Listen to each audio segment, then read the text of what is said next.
when they replay your skit. This is the crap I don't fall for. But it's true. People swipe me all the time. They go, you know what they say to me? They go, hey, Howard, aren't you mad that you brought Artie on the show? He's funnier than you are. So I go, wait. So I write him back. I go, I'm happy Artie's funnier than me. I need funny people on this show. I'm not looking for people who are unfunny. You're a funny guy. The whole world loves you. Well, this certainly isn't funny, what we're doing right now. It's not. This is compelling, though. Well, you know what, Howard? It's good as hell, though. I guarantee you no one's tuning out. Everybody with me? Howard, he's blown by something really quickly. You talk about how much you respect Howard, how much you listen to this show. I do. So, Howard thinks you're funny. That's got to mean something. You're trying to bring logic to Let me tell you what's He's a hurt individual. Even like all the people that He's wounded inside. Let me tell you how empty. There's no shame in that. Let me tell you how empty it's becoming. The first couple of years here, I was like, this is like creatively for a comedian, there could be no better place than this show. We got a good thing. And I'm coming from a network sitcom, like that, where you just handcuffed, and not, to be here and be. You'll find no better creative situation than this. It's unreal. So now what's happening? And I have comedians who envy me for that. But it's like the money situation. Like I got offered. I turned down 2 sitcoms this year. Right. Where I would play like the fat neighbor or something. Extraordinary amount of money. All right. And it's like I almost took one of them. Okay. The script would have been I would have had to move to L.A. again. All right. And it would have been creatively the most painful thing. But it's a script that I think will probably, because of who the star is, and I won't say who it is, I bet it'll stay on for like 7 years. Okay. So in other words, like, if I just could empty my head and go do that every week in L.A. and just take the check, in 7 years, I'll never have to work again. All right, but that's also a crapshoot. You don't know. The best laid plans with the biggest stars sometimes go wrong. And I ended up calling my agent, and I said, you know what? As much as I want that, there's no way I could leave the best show ever to do this. I just can't bring myself to that's do it. a career decision. You want to be happy at your work. So you said to yourself, I'm making okay money here. No, versus... Howard, I'm making great. No, what I'm saying. But versus, and I make money on the road. It's great here. But this is life-changing money. This is like my grandkids going to Harvard type money. Well, that's what I'm saying. But there's nothing wrong with your passion for the show and saying this is something I wasn't interested in because I like being here. The problem is here. Right. Yeah, it means you're happy here. Yeah, but I was close. Like 2 years ago, I wouldn't even have thought about it. Now I was really close to because I'm like. But Artie, that's understandable too. Sometimes you got to do things for yourself, and sometimes if that means leaving the show, you leave the show. But no one wants to see that. So you're a guy in demand. That's a positive thing. I want you. This new show wants you. That's a positive thing. Right. Yeah, listen, not to take a jab at Jackie, but Jackie sat in that chair for 15 years wishing somebody would call him for something. Well, I mean, and here you are turning down jobs. But I had jobs like that before the show, and I felt empty creatively. You know what I mean? But I'm in that world already. In fairness to Jackie, I got there. Right. This just helps because it's such a people love the show. You're a talented guy. So the thing is that you have options. What's wrong with that? But I got to tell you, like, in that creative environment, I'd have been drinking every night to deal with it. That's enough. Believe me, that went through my head, too. Because in L.A., the depression level for me hits red in L.A., man. Why is that depressing? I don't know. I can't. It's too much show business. It's too much phony. I know it sounds like a cliche. You like living in Jersey. You like your life there. It sounds like a cliche to say this, but L.A. is just... And you've only visited there. Living there is over. But this sounds amazingly grounded to me. You're sounding very grounded. You're saying, I don't like L.A. Yeah, I made a conscious decision. I've got a job here where I can be in New York. This job was a blessing. I got to stay in New York City. Then there you go. So what's so bad? You're having a great life. I know, Robin. That's the problem. I guess that's why I'm I don't know. It's why I'm retarded or something. I don't know. When you sit around and you think of what life would be if it were great, what do you think of? Like, what would be the greatest thing what would make life great? Here, wait a second.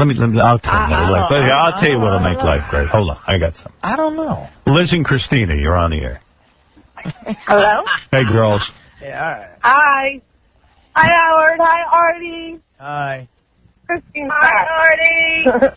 We are trying to find a parking spot. We live in Manhattan. We don't listen to usually because we're sleeping at this time. But I've been listening to you for years. Artie, I've had you for years. I think you're adorable, first of all. Hilarious. Like, You girls are nearby here? we're kind of nearby. I might Come on down. You got to cheer Artie up. Nah, I don't need this. Oh, yes, you do. Hey, how do you look? I mean, we're hot. We're very hot. How old are We're you? very hot. 24, 23. We just back here from Las Vegas. Oh. What do you do for a We were living? there during the show. She's a writer. I'm transitioning right now. From a man to a woman? No. Yeah. Careers. And you're really hot. We're really, really hot. Really hot. How tall are you? I'm 5'6". She's 5'7". Body? Body. And you both want to be with Artie. We both. And I'm not saying. We're Forget Wait a minute. See, this ain't helping. That's what I get all the time. Actually, I think Artie.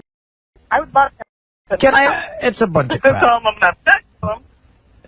Hold on, I want to talk. Yeah, well, all right. That's more depressing. We don't. Girls, get down here real quick. Cheer brother up. All right, we'll get down there. Also, can I say to my poor mother who's working as a secretary right now, probably crying over a typewriter, I'm fine. I'm fine. What is it, Ralph? Artie, you definitely should go to a shrink.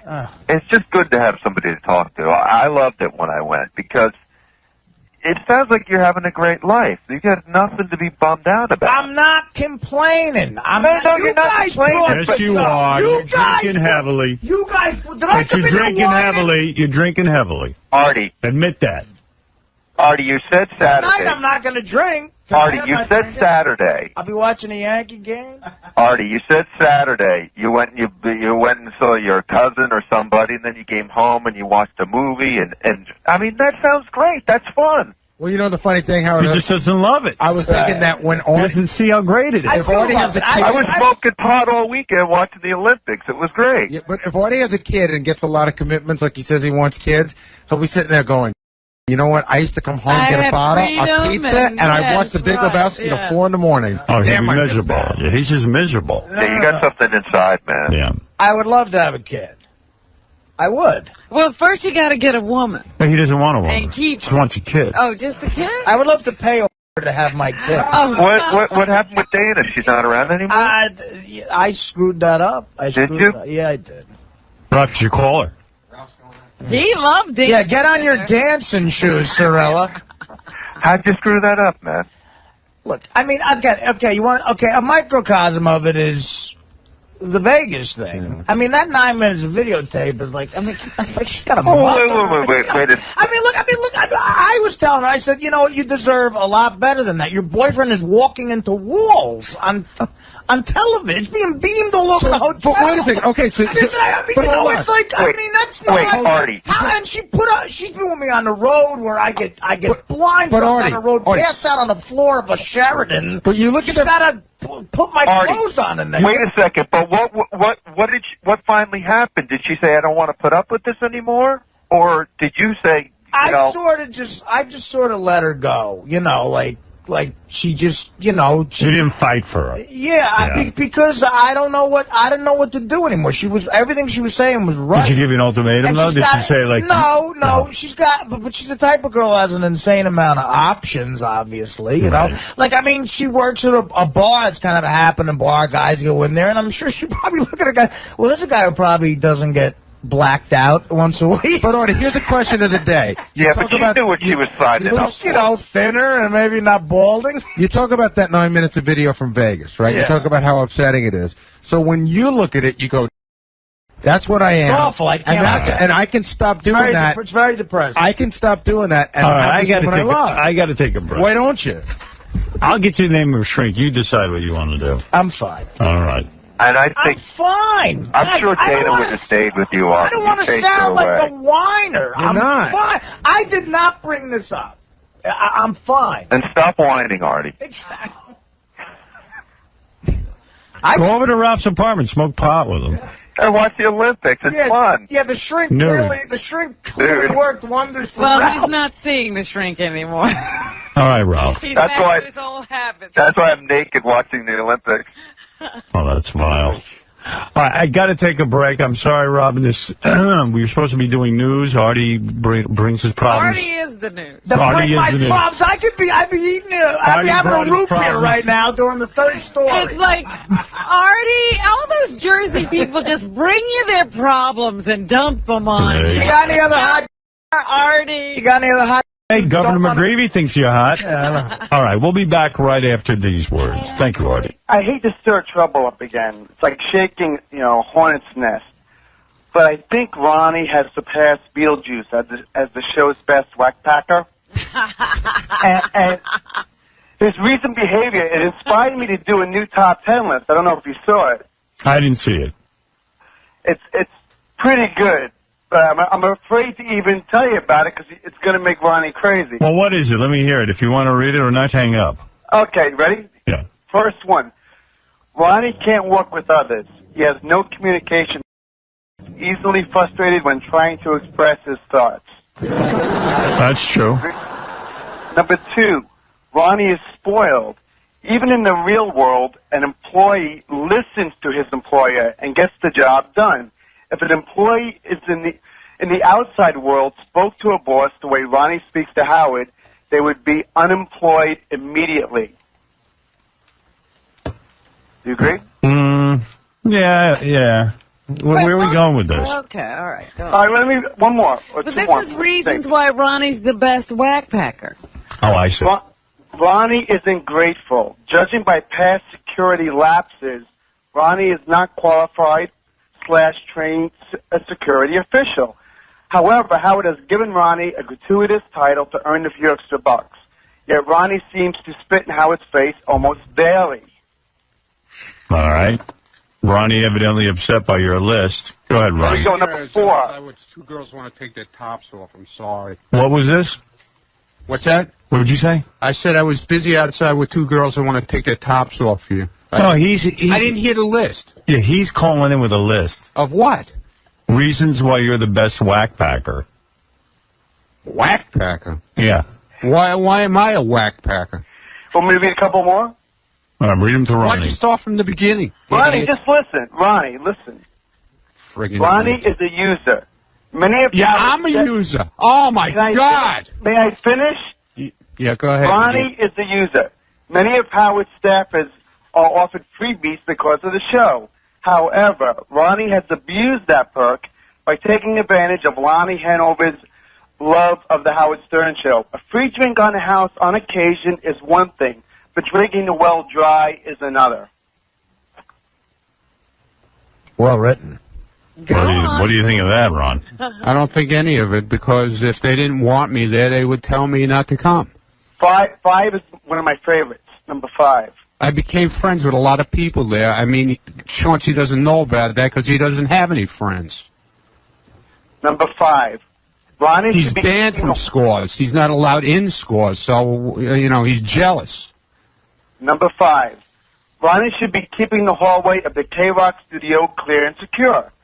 Instead, Ronnie yells at workers who walk by and insults them or makes them feel intimidated. Yeah, okay. It's so bad that many of the salespeople and secretaries will stay in their office until Ronnie leaves the building.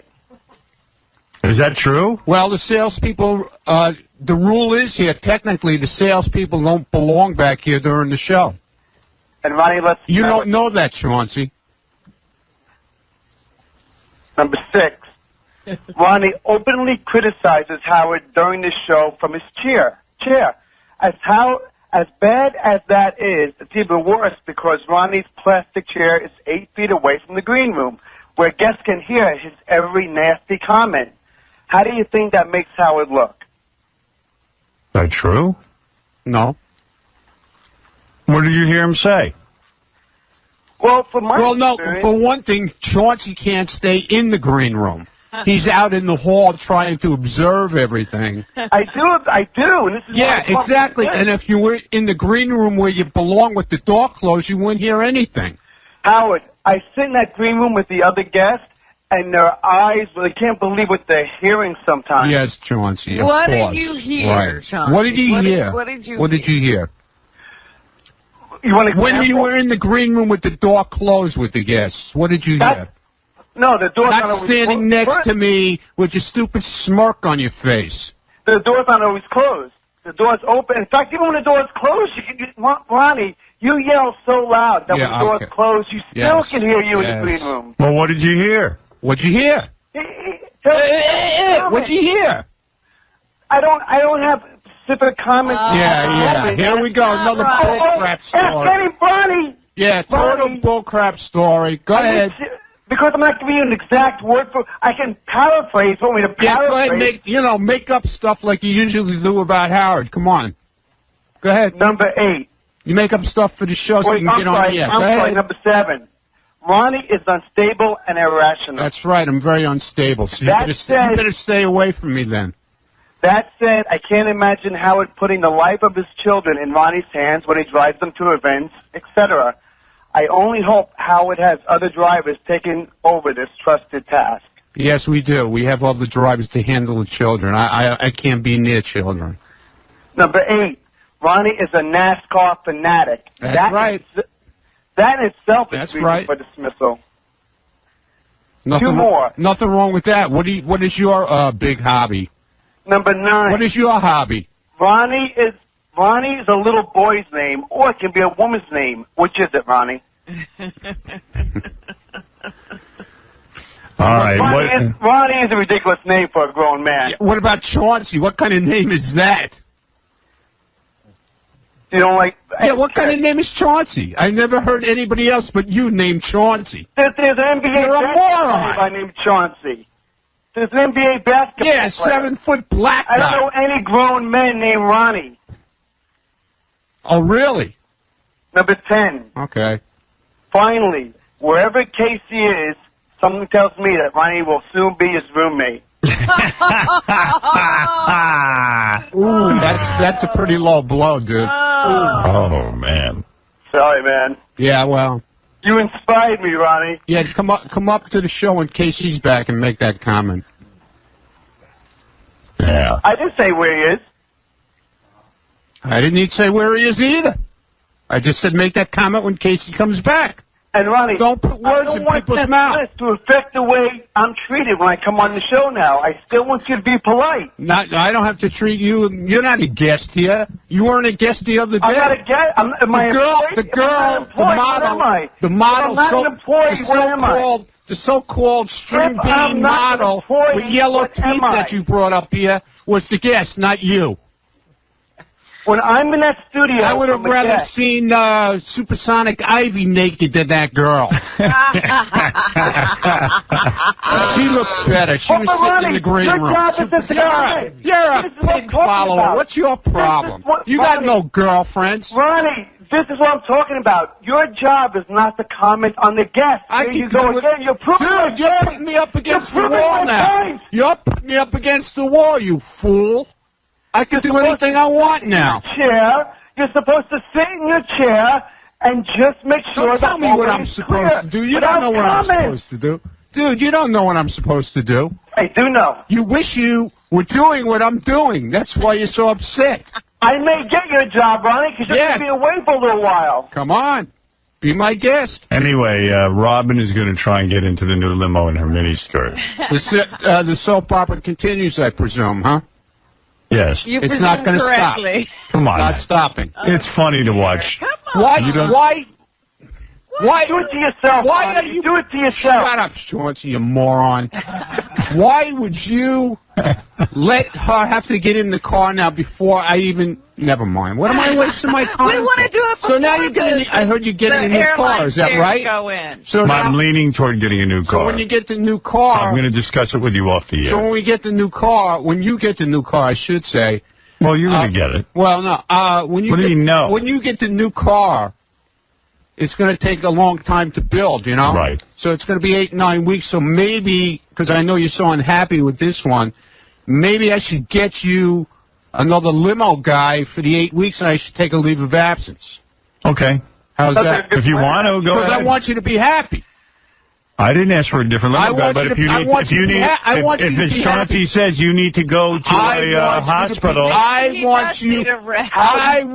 decided yesterday, after all that's been going on, I decided yesterday that you have to be happy. You have to be happy. Now you got it. Okay? Yeah, I'm the guy who uses the car. I think that I should... Why are you being antagonistic to me? I should leave for about 8 weeks while that car's being built. You know, if you want to, go ahead. Okay. But every up to you. I'll go find a different limo company. No, that's all right. If you can't work for me, then I'll find someone else. Ronnie. I didn't say I couldn't work. Are you handing in your resignation? I didn't say I couldn't work. So then be quiet. Ronnie. I said if you're unhappy with the car, why would you want to live with it for 8 weeks until we get another one? I said I have no problem with living with it for 8 weeks. So then why are you challenging me? Will you not let us make the improvements first? I didn't say not to. Then why are you making her get in the car now? Why? Because it's funny. It's funny. You bought a car. That women... improvements first, and then let her try getting the car. You bought a car. No. You bought a car. This is the way you fixed it for use. And you fixed it. What? This is the way you fixed it for use. We want to see how to use it now. I didn't... Because he would not cooperate with me. What do you mean? That's why the car came out. Why am I not cooperating? Why am I not cooperating? From the beginning. You went and you modeled the car. If you were I don't have time to be with you getting cars made. If you were there... Sorry, don't have time. Well, then... Not my job. So then now you're going to put me through the aggravation of getting another car because you wouldn't take I'm not putting you through anything. Time out. Dude, don't tell me your problems. Okay? Don't tell me your problem. You got to go through aggravation. Guess what, Ronnie? I don't have a problem. You have a problem. No, you have a problem. Now you have a problem. I don't have one. No, actually you do now. I don't have a now problem. You do. I don't have one. Ronnie. I don't have a problem. Yes, you do. Oh, no, I don't. Oh, you do. Watch how life can change on a dime. Ronnie, you're being the classic stupido now. You're done. You are not... Every solution you have proposed has been to your own detriment. Do you understand that? You're digging yourself a grave. I just said... And you say it again. Dig a little deeper in that hole. See, when I try to make him happy, it's no good either. You haven't tried to make me happy. I said to you, I don't want you Your attitude... You're yelling at me. It's inappropriate for you to yell at me. Your boss. If you are so happy... Yes. Then I don't want you to have to ride in that car for 8-9 weeks until another car is built. I didn't ask for that. I told you what I want. You're unhappy. I couldn't be any more clear. I don't want you to be unhappy. Well, you're making me unhappy now because you don't listen. I listen. You're not cooperating. Dude, you sound like a whining little... You sound like a girlfriend. Yeah, okay. You sound like a dumb chick. Yeah, I am a dumb chick. You're asking to be kicked out. I've had more problems with women. This is what women go, you don't like me. You want to break up with me. I didn't say you didn't like me. Hey, dude. That was the other day I said that. You're mentally ill. That's all I got to say. Where's all your music about you being a girl? Where is all your song You're out of control. Chauncey's right. You're out of control. Ronnie's got bad taste. Ronnie bought a new car to try to power around, and the frickin' thing sits 20 feet off the ground. It's got big wheels and it's got big doors, and it's perfect if you're going to the source of wars. Ronnie's obnoxious limousine. It's the size of a SS Monte. It's a giant SUV that's been stretched out long. It's a traveling version of It's Just Wrong. It turns out Ronnie is as dumb as Tom, who thinks that he's taking Howard to the prom. Ronnie's obnoxious limousine. Howard is horrified. All right, now that should have cooled you down. Yeah, man, a musical interview. I'm cool as a Ronnie, cucumber, dude. Breathe through your nose, fill your stomach up, and let it out through your mouth. Let me explain this clearly. All right, look. Let me explain this clearly. It's simple. True, I don't like the car. True, I wasn't there with you to pick it up. We've all acknowledged that. We've all moved on. Not at Ronnie. No, I haven't moved on. Oh, you haven't? No. Well, clearly. What can't you move on with? He won't move on. Dude, I don't like the car. Okay, fine. So I told you we'll build another car, but I don't That's want not you what to, you told me. I don't want you to be... That's not what you're telling me. I told you that the other day. I went to order the car, and you said to me, don't do nothing. That's right. What, are you kidding I me? said don't do anything. Whatever. When did you start talking like that? He must have dropped out of school. There's no way. Whatever. Don't do nothing. Whatever. What's your problem? All right. Now you're going to Can I say one criticize... thing? Now you're going to criticize the way I talk, too, right? May I say one thing? Why don't you just hang me from the ceiling? Well, we might Dude, have to. you have no idea how bad you're coming off. I really don't care. People think you're psychologically unstable. I might be. Which is something I knew, but I never wanted the world to see. Right. I'm telling you, people are asking me, is Ronnie okay? Does Ronnie still have a job? Because they think he should be out of here. Ronnie isn't thinking clearly. Ronnie's thinking very clearly. Oh. Very clearly. Let's see if I can make sense to you. You bought a car. I didn't like it. Let's get it straight. There we go again. I bought a car for you, okay? No, Go ahead. You bought a car. You didn't buy it for me. Who do I work for? Who drives? Who owns the car? Me, but who do I work for? You own the car. You bought it for you. Though? Me. That's it. You. So I bought the car for you. You bought the car for me. Well, why that makes a difference, I don't know. It makes a lot of difference. You bought the car for me, and I don't like it. End of story. All the more reason that he should So be just saying, take it I'll and throw it in the get garbage. something else Go ahead. if he bought the car for you. I'm not suggesting you throw in I said I need your cooperation. I'm going to repeat this. We have to look into getting a different car, find out prices, find out what you can sell your car for. We went through this already, didn't we? That's right. Yeah. And I need you to do it. And then you don't get it. Then every time I sit down and talk to you about it off the air, it's like, well, let's wait and see. So then I sat down with you. Improvements. No, that's not what I said. I will tell you exactly what I said. I said, I'm leaning toward getting a new car, but don't do anything yet. Everybody should be in the car after the show. Did I say don't do anything yet? Him? I can't be any more clear. I said, he's tormenting me. That's what he's doing. I'm not doing anything to you. He's tormenting me. You're tormenting yourself, He's tormenting me, okay? He's forcing me to... What would you do, Tom? You're in management. Right. You have to run a big company. You have many people working for you. People like 𝗪𝗿𝗄𝗏 and people, people who are tough people. What do you do with this situation? I mean, I think it's fairly cut and dry, actually. Go ahead. He bought the car so that you would be happy in it. You're not happy in the car. So we've got to find out how much it's going to cost to get a car that you're going to be happy in. Right. I've already looked into it. Okay, and then as quickly as possible, get a car that you're going to be happy in, and that's going to keep his #1 client happy. That's right. I mean, if you take the personalities out of it, take everything out of it, just look at it. Here's A and B. A's not happy. B's the driver. B has the car. Who thought he was buying a car that would make A happy. Absolutely. A's not happy.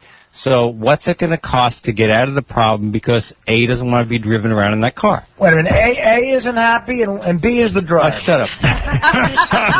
You're trying to keep this diagram together. He's trying to remove names in case there's innocent party. We know who B is, Tom. Don't try to get that up. Ronnie, you're B, by the way. Don't let him fool you. You're keeping score, right? Yeah, you're B, buddy. For once, you're on my side, right? Well, B, let me tell you something. I don't think he's on your side. I will tell you. I'm on But what is the attitude? I don't understand. I love Ronnie. Ronnie and I think we have a very good relationship, And I just said, as I'm driving into work this morning, I drive on 55th Street. That would be C, 55th Street. Go ahead. No, he's C. There's a long. All right, Tom is C. Black. There's a long black, like low slung. I don't know if it's a Lincoln or Cadillac stretch limo. Hot, beautiful. Right. But that wasn't good enough for him. And okay? kind of understated, classy. It wasn't good enough for me. No. Hold it a second, dude. You see? You came to me and said you wanted to get a truck stretch, and I said, okay. And what was the reason why I wanted to do that? I don't know. What is the reason? Well, I thought because you like driving a truck. At 5:15 in the morning when you were getting in the car the past couple of months, what did you say to me? Your last car was difficult to get in and out of. But your solution was to get a truck. And I said fine. There would be more room to get in and out. Ronnie, you wouldn't have to bend down to get in. But, Ronnie, the reality is your new truck is even worse. People are ripping their clothing getting in. People can't climb in. Robin's going to climb into the truck when we get back from commercial. In a skirt, we're going to see panties. I can't climb into the car? She's not getting in. Yes, she is. No, she's not. And you're going to get in, and she's going to get in. You're going to see panties. She's not getting in. You're going to see everything. I'm now afraid I may not be able to. Because I'm not opening the door. Oh yeah. Yes, you are. It's my car. I command you. Oh, now it's your car. It is my car. Now you command. I pay. See, that car's sitting down there. I'm paying for you to be here, and I'm paying for you downstairs. Unfortunately, it's his car. Unfortunately. Yeah, unfortunately. Yeah. It's not your car. One of the things that it's okay to make a mistake in business, but admit your mistakes and get out of them as quickly as possible. It wasn't my mistake, damn it. But no, I'm not saying it's your mistake. Admit a mistake. Shut up, Chauncey. We're not saying it's your mistake. It's B's mistake. Right, B's mistake. B makes a mistake. But B is compounding his mistake. A identifies it as a mistake. Which brings us to G. So here's what we're doing. Here's what we're doing, and I'm going to say it again so the whole world can hear. The present car I have, I am living with.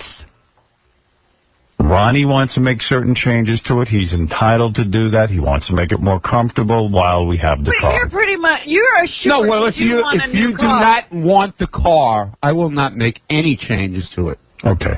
I do not want the car. Look me in the face and tell me I do not want to. No, I won't do that yet. I won't do that yet. And I'll tell you why. Why? Because I still need you to go price things out and do what I've been telling you. And I'll give you the name of one of the cars I like. Why should it make a difference then if you don't want the car? I don't. Why should it make a difference? Because if I don't like the prices you get, I have someone else in mind. I don't want to deal with anyone else. Well, it's not up to you. I got to get a car. Well, then it's up to you to swallow everything. I'm trying to help out. I'm the business guy. Then if I have to swallow it, I'll swallow it. All right. If you're so unhappy. Fine. Nobody's already volunteered to do that. Why are you so angry? I mean, Wait, answer Robin's question. Why are you so angry about this? Because I want to deal with the people I want to deal with. I'm not going to be told who to deal with if I have to get another car. I was your boss. Okay? That's why. Well, you can deal with it. No, as long as you cooperate, you're right. As long as you cooperate, it's fine. And as long as you cooperate, okay? I'm not going to go through this again, all right? What have you gone through? With this car. What did you go through? What have I gone through? You didn't build the car. No, but look at the crap I got to go through What crap? I asked you, I told you I don't like the car. You went ballistic. Oh, yeah, okay. So what do you care? What do I care? Just take it and throw it in the river. No, I didn't suggest that. Howard. The reason you've been dealing with other people is because Ronnie refused to do anything. He brings it on himself. 2 minutes ago, you're saying you're quitting. You're going off for 8 weeks. Go off. If you want to go off, you go off. Why do you say if I'm so bad, go off. Why did you say I'm quitting? Go off. You said 8 weeks you're not driving me. I did not. You might as well leave. If you are unhappy, riding in the car to somebody else. While the other car is being built. You know, because there's so much discussion going outside. But Ronnie, really, what I'm going to say, try to listen because I like you. No, I do like you. Yeah, say you and Howard weren't friends. Because you do have a friendly relationship. Say you guys weren't friends, right? The conversation you just had is, Howard, the client, wants it, and you don't want to change it. I'm doing it. He would say to you very nicely, Howard would say to you very nicely, you know what? It's great. It's been great working with you. You don't have the product I now need, so I will move ahead.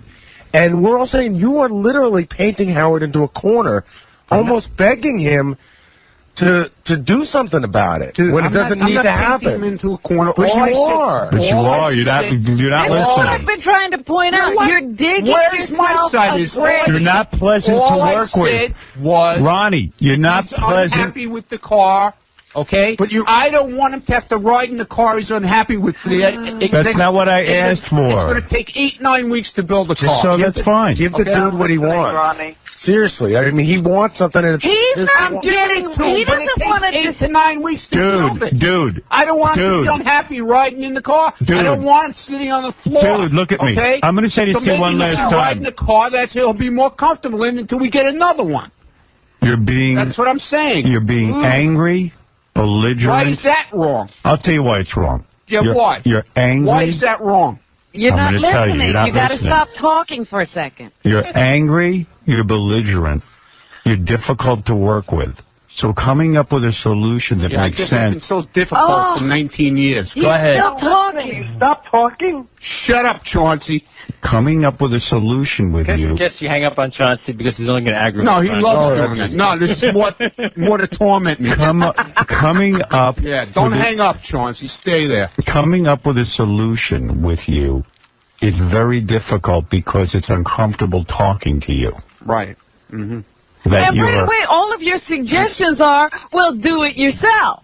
Well, if you don't like it, do it yourself. Well, take care of it yourself. I'm not going to do anything. I don't want to work with them. I don't want to hear that. I just said...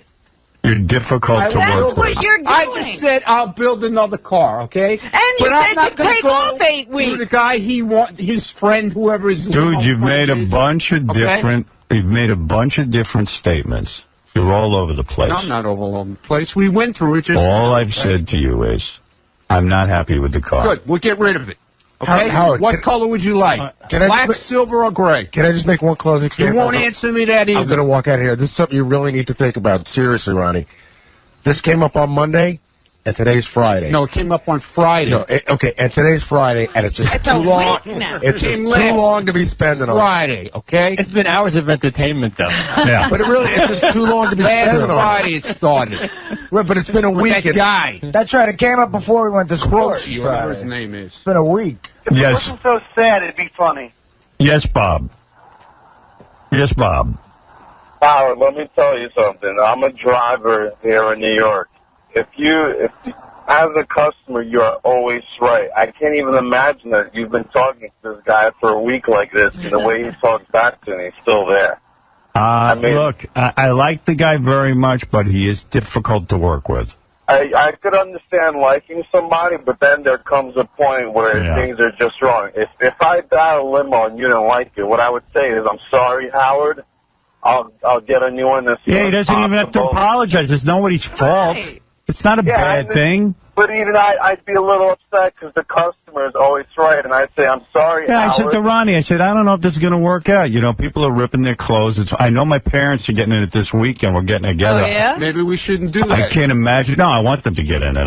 It's going to be great. I'm going to try to have a camera crew when they try to get in. Maybe we shouldn't do that. Maybe we should send somebody else. Maybe I'll think about for that. a little while we could have some fun with this, but Ronnie won't even let that happen. No, he's taking. Here's what's happened. The car has become an extension of him. Yeah. Right, exactly. It's him. We're rejecting him. You're right. I know. I know. That's where this anger... Right. And you have anger like it's a criticism of you. You're right. Detach yourself. The car isn't you. You are right. We love you. Right, we don't like the car. But even this "you're right, I am wrong" thing it's belligerent, man. You're right, man. He's going crazy on you, Howard. I don't understand. Well, yeah. Yes, Captain James. I will take care of it today. Don't worry about it. Yes, Captain. It'll be taken care of. Hey, you know, Howard, Ronnie should watch Driving Miss Daisy to learn what a real chauffeur is all about. I have to pass water. Gotta make water. I'm sorry, Miss Daisy. Doing it, man. Yes, Wayne Siegel. No. What's up, Wayne? Hey, listen, Ronnie. there's anything that I could do to help you out of this mess. You want me? You know what you can do for me? Go ahead. You can hang up the phone. You can't help him. Why? Wayne's your buddy. I don't have buddies right now. Wayne's your friend. I don't need any buddies. Wayne, what's up here? I don't need anybody. Ronnie, I don't understand. What's the problem? All you got to do is separate yourself from the car. Nobody denies the best of intent. What is in that car? No. His mother's spirit or something. I'm telling you, it's my mother, the car. Yep. There you go. I mean, Ronnie, all he wants to do is change the car. He doesn't want to change it. I said I was going to do it. I'm doing it. But I also said if he's unhappy riding in it, I don't want him to be unhappy. Okay. But if that's no good either. I didn't say that. What's your solution? If your solution is then you're not going to drive, that's being angry, that's being belligerent. Right. If your solution is for the next 8 weeks, well, you get the replacement car. I can't get a replacement car. Can I ask my question? Okay. I don't want to I didn't ask for a replacement car. Can I finish my question? I didn't ask for a replacement car, dude. When did I ever ask you for one? Because I'm tired of hearing about you're so unhappy. I don't want. I'm unhappy with you, not the car now. Yeah. Well, now I can live with the car. You're the problem. Really? You want to live with the car? No. To us, Here's what I said. I can live. I said I'm not in a rush. Let me think about what I want to get. I don't want to make the same mistake. Gotcha. And I said, in the meantime, I can drive around in this car. It's not a horrible car. It's fine. I will drive in it. And then when I'm done with my decision, we'll take care of it. Okay. I couldn't be more reasonable. It's Ronnie who suggested taking himself out of the equation. Ronnie's a loon. He's threatening me all over the place. I'm not going to drive you. Dude, I didn't say that. That's a bad threat for you. You want to take yourself out of this mix? You don't want to work here. That's your problem. I didn't say that. These are crazy solutions you're offering. You're off the wall, dude. I don't want you to be unhappy. I told you. But I told you what would make me happy. You know what would he would be unhappy with trying to live with the car for 3 years, not 8 weeks. Yeah. You're not listening. It's kind of like if one of our advertisers said, I'm not happy with the current spots, and we said, okay, we'll then cancel your spots. Or, you know what, let's work on new creative. We want you to stay with us. We can help you. If Tom wouldn't commit suicide and go, hey, you know what? F you don't like our spots? We're not taking your money. We won't run them. Do you think I'm that stupid? I'm going to commit suicide? No. You're doing it. You're doing it. Slowly. You're taking yourself out of the mix. You don't want to work on the new car. You don't want to work. You don't want to drive in the morning till I get a new car. You're off the wall. No, I'm not. He doesn't want to.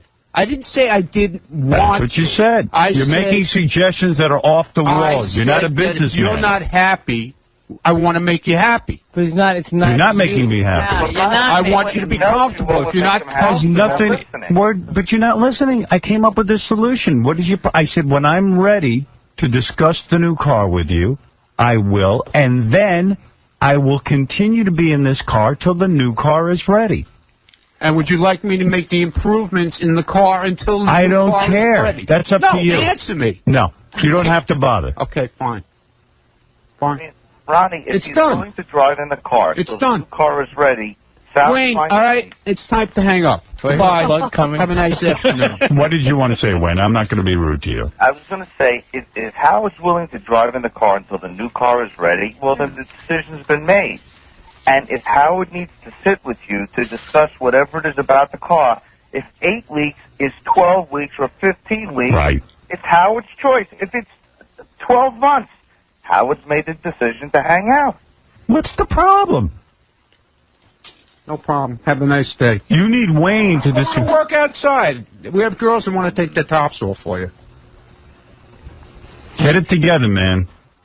I don't think that's get it possible. together. You're telling him to do something he Ronnie, can't do. get it together. I'm not doing it, man. Get it together. I'm not doing it. You know the chick on Desperate Housewives, 𝗦𝗫𝗏𝗏? Yeah. She's going around saying she's doing a commercial for some cream that's supposed to be an anti-aging cream, and she's going around saying that she's never had plastic surgery in her life. Wow. And, it's just so obviously a lie. I mean, it's a lie. Or that cream doesn't work. Yeah. Whatever it is bad for the cream. She says she's hawking a skincare product that she says makes you look younger and denies that she had any plastic surgery. But skeptical fans say the 41-year-old former Knots Landing diva should face up to the fact that maybe she has. Why did she go and butcher her face? Asked one horrified fan at the internet website awfulplasticsurgery.com. It's so sad. She was a beautiful woman. She was. You know what I caught last week? I guess they're showing stuff she was in a lot because she's big now. Was The Sure Thing. You ever see that with John Cusack, Howard? Oh, sure. Yeah. Oh, man. She's like the Sure Thing. She's like the dream chick in it. Yeah, she was awesome. Oh, my God. And she looks much older than her 40-whatever years. Her nose is also slimmer than it was in her Knots Landing days. But she's going around saying she's never had plastic surgery.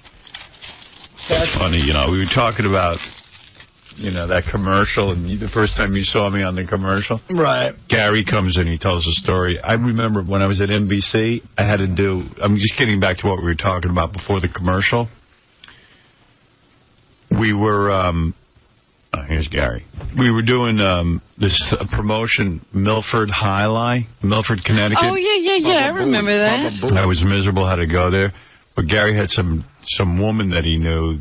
3 years she was listening to me, super fan, listened to the show every day, loved it. She saw me at Milford High Line, and she couldn't listen for, like, forever. She said she did. She said she listened every day like you were her god. And she met you at Milford High Line. She said it was such a disappointment. She didn't expect you to look that way, and you weren't the guy on the radio. She said the guy on the radio just wasn't there. He was, you know, you were sort of depressed and not that funny. And she said that she couldn't listen to the show for 3 years to the point where her father said, "How come you're not listening to that guy anymore?" She goes, I just can't. Because I wasn't hot. Well, I think and I also think you not only did she not think you were hot, but you just weren't being Howard at the highlight. Yeah, I remember that promotion too. Now that you bring it up, and I remember being miserable. I hate making personal appearances. Yeah, and that was a long drive up and a long drive back. And it was horrible. Miserable night. And Highlight has got to be the most boring piece of crap ever. I was going to say, and it just attracts degenerate gamblers. Yeah. Highlight, you know what I mean? Like, that's got to be a really depressing situation. You got to be hardcore gambler. Yeah. Highlight. And I know I was fat and had that bad curly, you know, hair and looked like a wig. The mustache. You still have the mustache? Had the mustache. Yeah, it was best to keep me locked up. It still is, really. I got to go take a picture for something today, which I haven't done in years, and I'm dreading it because I hate that. Did you do your interview? Yeah. Yeah, it was fine. I did like a 2-hour interview with a guy from USA Today. Oh, okay. Smooth? Yeah, well, you know, I said to him, look, I'm here to sell radios. You know, this is my objective, and he wanted to do much more than that, obviously. I mean, he needed an article, so I sat there and I told him everything that I could think of, you know. Right.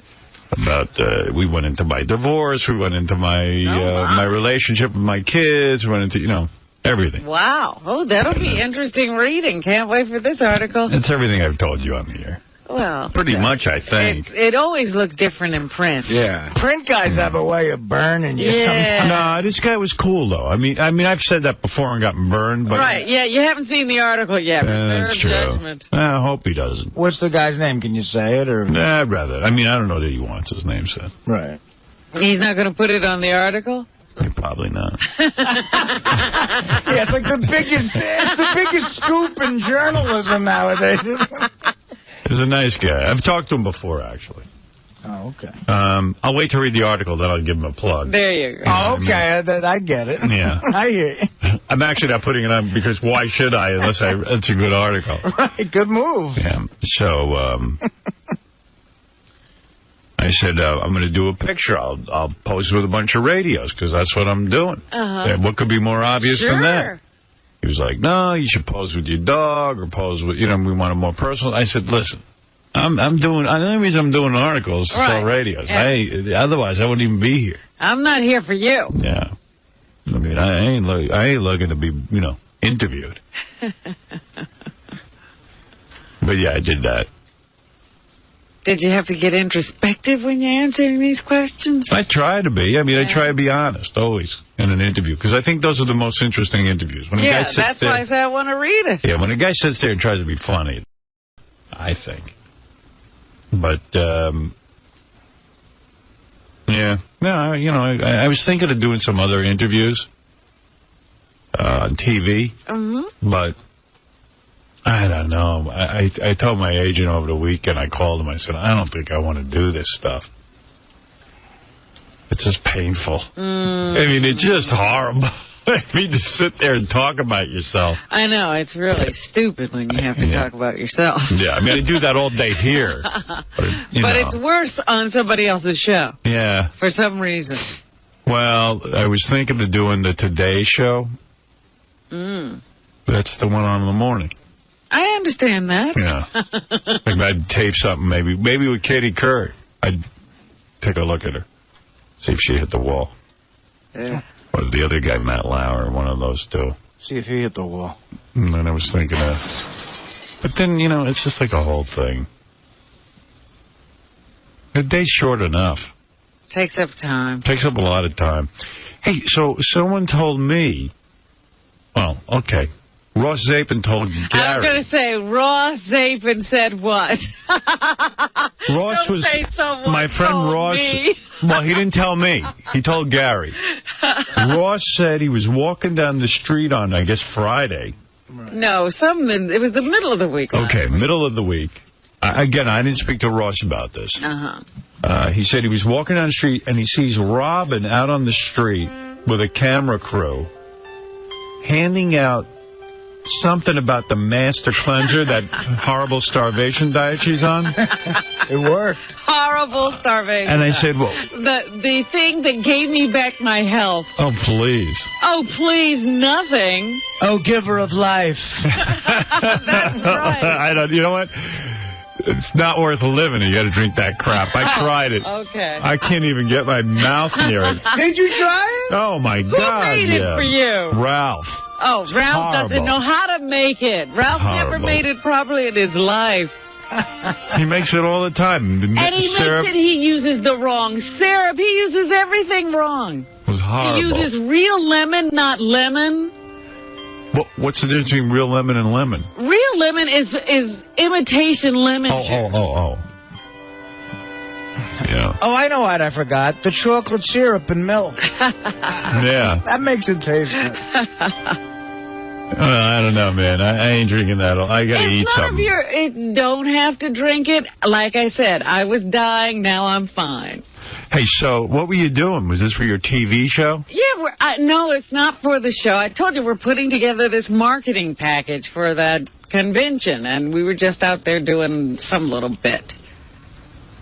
What is going on with that new TV show? They did a whole... You talk about interview. I was grilled on camera for like 6 or 7 hours one day. But it's for your own show. Right. And one of the things I talked about was regaining my health with a Master Cleanser. So they'll shoot to me trying to get people to taste it, you know, and watch their strange reactions when they taste it. But why do you want people to... In other words, like, okay...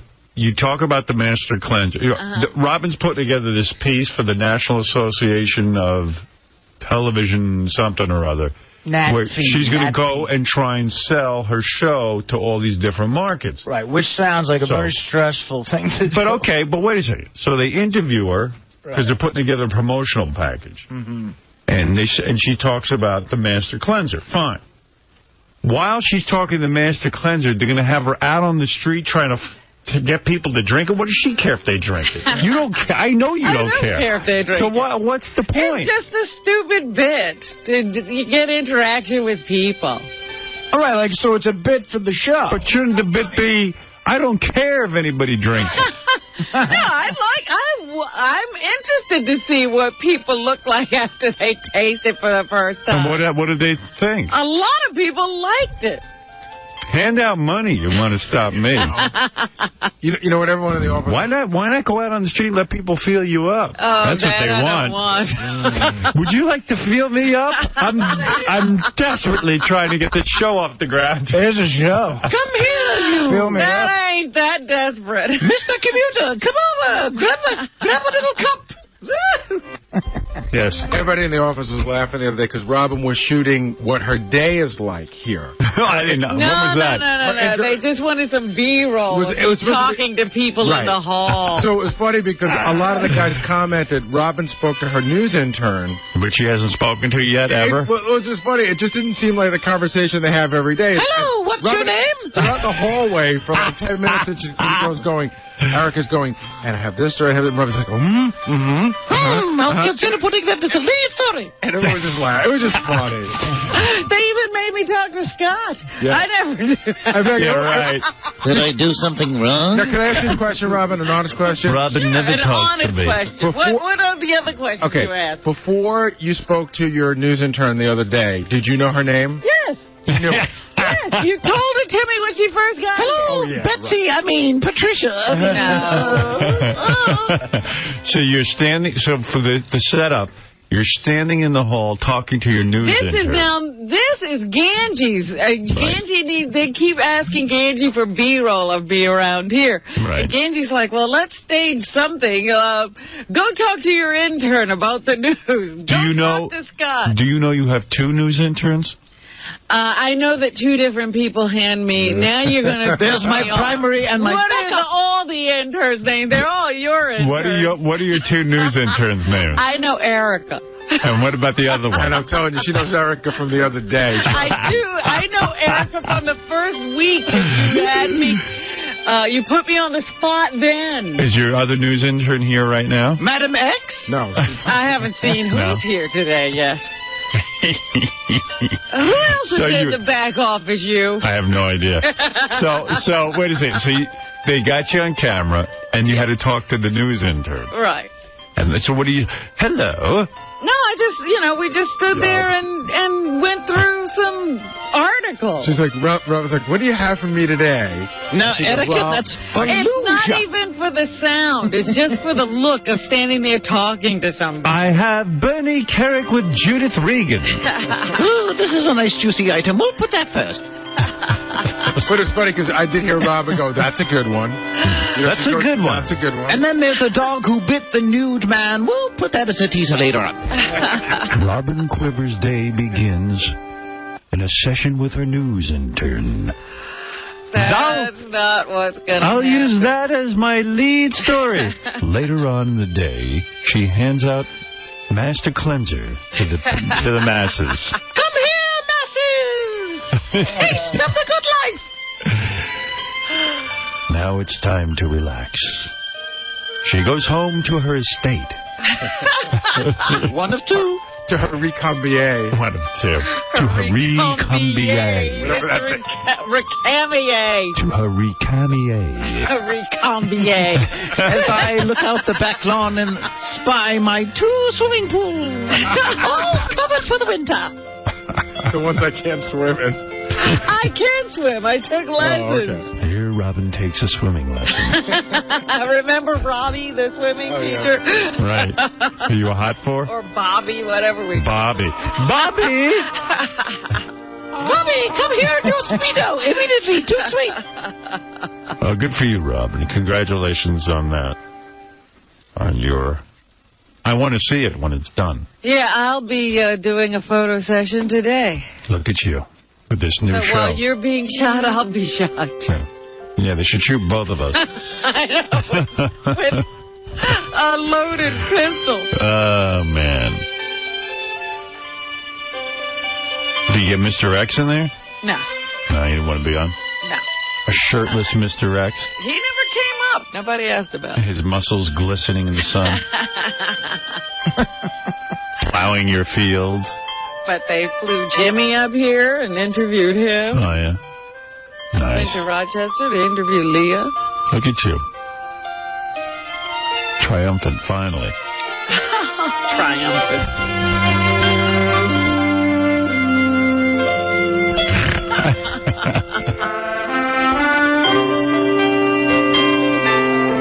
You got to make this your theme song. This is the wrong tempo of music. No, it's not. Oh, this is terrible. Robin Quiver Show.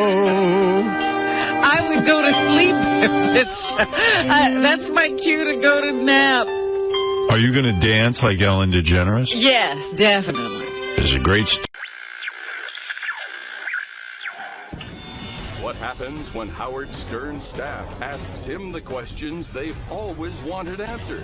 It's time to Ask Howard with Rachel Fine. Here we are for another very important Ask Howard. Very important. Yes. Yes. Mike Fox on the tapes team asks, if you had to swap lives, including bodies, with Gary, would you prefer not to have big teeth, not to have toe fungus, or something else? Well, that toe fungus really weirds me out. It's weird. Gary and I have hung out socially. He's come over, he's swam in my pool, and I always look down at those feet, and there's a lot of weird stuff going on. But the teeth, every day those are out there. Can't hide them. Look, I can't be too critical. I've got a lot of flaws myself, so, you know, and women have told me they think Gary's very good looking. He's a good looking guy. Good looking guy. Yeah. My wife thinks so, and I don't see it. I got him beat in the feet department, but, I mean, listen, I'm no beauty, so I guess I wouldn't want his feet with the toe fungus. Next question comes from Lee Garowitz. What advice do you have for aspiring broadcasters, and what makes a good broadcaster? As a broadcaster, you must be well-rounded. You must be able to speak well. You shouldn't have grammatical errors. You should be tremendously well-rounded. I'm very weak in the sports area, as most of my fans know. I wish I could really spew out stuff. I wish I was better musically, not with my musical knowledge, but actually as a musician, so that when Fred picks up the guitar, I could play the piano or something. That would be a tremendous strength. And I think that if someone's considering broadcasting, forget about broadcasting school. Read the newspaper every day, read the New York Times, read 2 other papers, become a musician, learn a foreign language. That's another weakness of mine. I used to love, when I was a kid, I would listen to the Barry Farber radio show. He would break out into 5 different languages, including Hungarian. And I thought, what a cool thing. So sort of all of the cool things you know make you this amazing broadcaster, and I have weaknesses in my education. I should have paid way more attention in school. I have a lot of weaknesses. You gave like a couple good things and a lot of weaknesses, and you're one of the greatest broadcasters in history. No, but there's a lot of weaknesses, okay. A lot. And I'm disappointed in myself. If I had to do it all over again, I would have spent more time as a younger guy paying attention. So critical. You know? But who knows, you know, maybe that's what makes somebody a good broadcaster, having limited resources and learning how to draw on whatever you do have. Having humanity to say, this is just who I am. I'm not playing this character. Well, my strength is telling a story and understanding editing, too. My parents were incredibly tough on me, and I hate to reward this kind of behavior, but it's true. They would just get annoyed with me if I rambled on too long. I took it very seriously. If I'd have to get them to laugh. My mother and my aunt used to sit there, and they would have me do impressions of the family, and I had to get the impression right. They didn't laugh. You know, there was very little tolerance for people who didn't understand self-editing. And I have to edit every 5 seconds on the show. If Gary brings me something, I have to make a decision. Do we go with it? Don't we go with it? Is that interesting to a large group of people? And it all goes back to sort of that education in the living room. So who knows what makes what makes a great broadcaster great, you know? It's tough. It's a very tough discussion. Question from Will Murray. Describe your perfect day. Perfect day is I have a day off. I sleep in till at least 8 o'clock, which is rare. Like, I just get a great night's sleep. And then my wife and I will either go for a walk or a run or do something together. I like spending time with her. She's fabulous. I like to have a nice lunch, take a nap, maybe even get a massage, you know. Once in a while, I like that.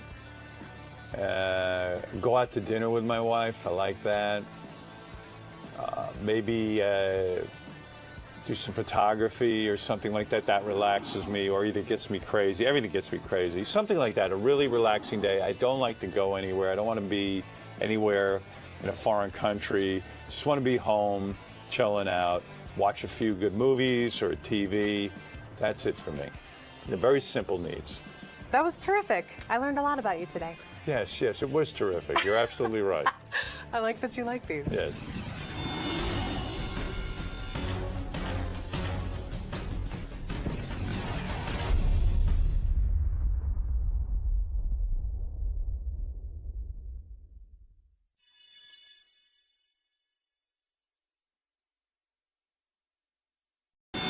What happens when Howard Stern's staff asks him the questions they've always wanted answered? It's time to Ask Howard with Rachel Fine. Here we are for another very important Ask Howard. Very important. Yes. Yes.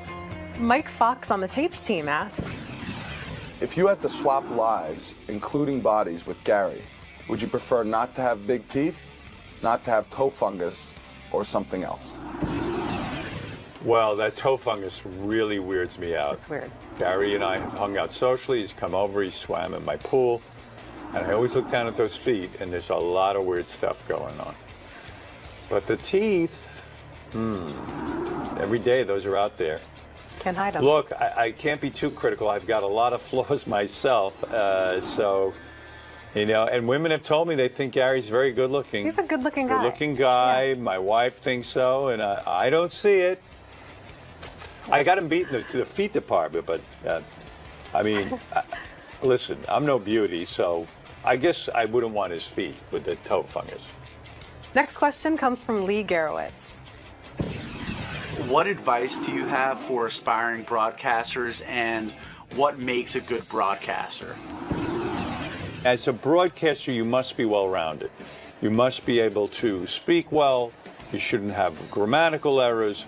You should be tremendously well-rounded. I'm very weak in the sports area, as most of my fans know. I wish I could really spew out stuff.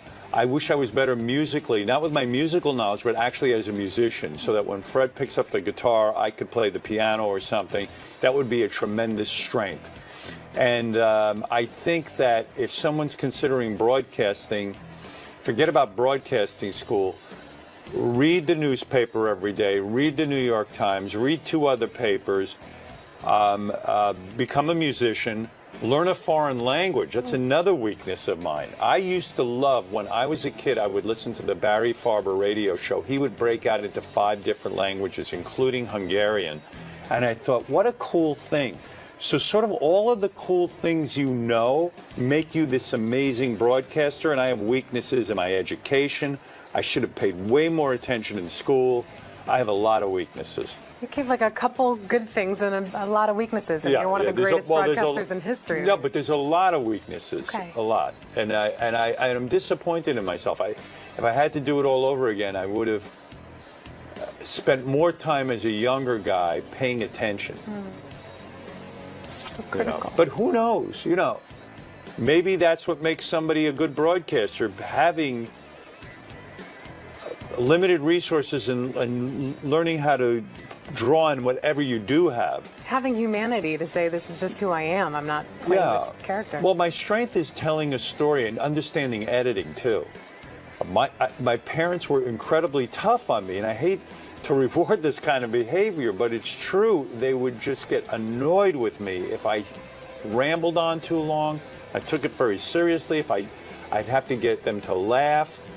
My mother and my aunt used to sit there, and they would have me do impressions of the family, and I had to get the impression right. They didn't laugh. You know, there was very little tolerance for people who didn't understand self-editing. And I have to edit every 5 seconds on the show.